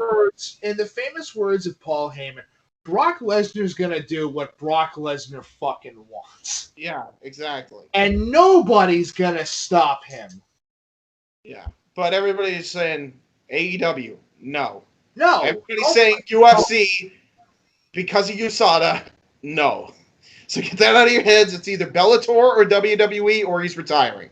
I say retirement. Just go back to your dairy farm, Brock. Yeah. I mean, at this point, he doesn't need any more money. How much more money can he have? Jesus, Nikos. I thought mine was bad. That's pretty bad. Wait, what did you say, Nikos? You can go back on his dairy farm with his unattractive harlot. Wow.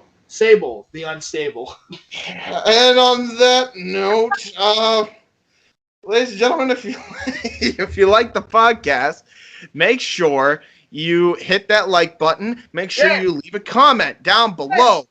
What? Do a supercut of Brock screaming for the outro.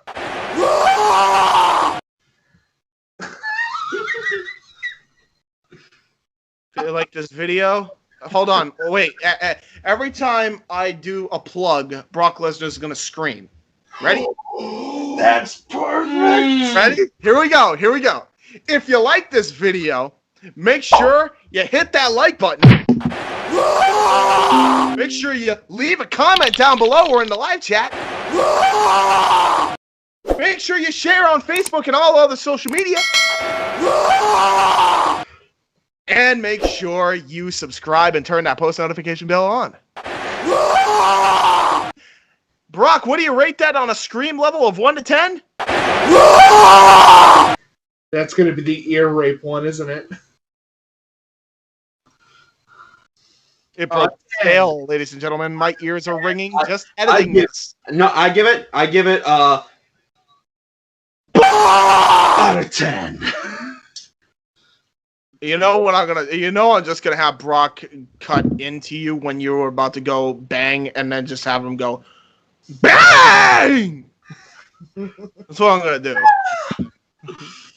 So with that being said, Brock, tell them thank you for watching. And that's gonna be even worse. Good night, everybody. Tell your wife I said hi. Wow. Jesus Christ. We're putting you back in the goddamn dungeon. You're going into the fucking heart dungeon this weekend. Yeah, you know what? I'm just gonna stop the recording. You know that, right? I am. You're fucked up in the head. I'm gonna stop the recording before this gets any worse.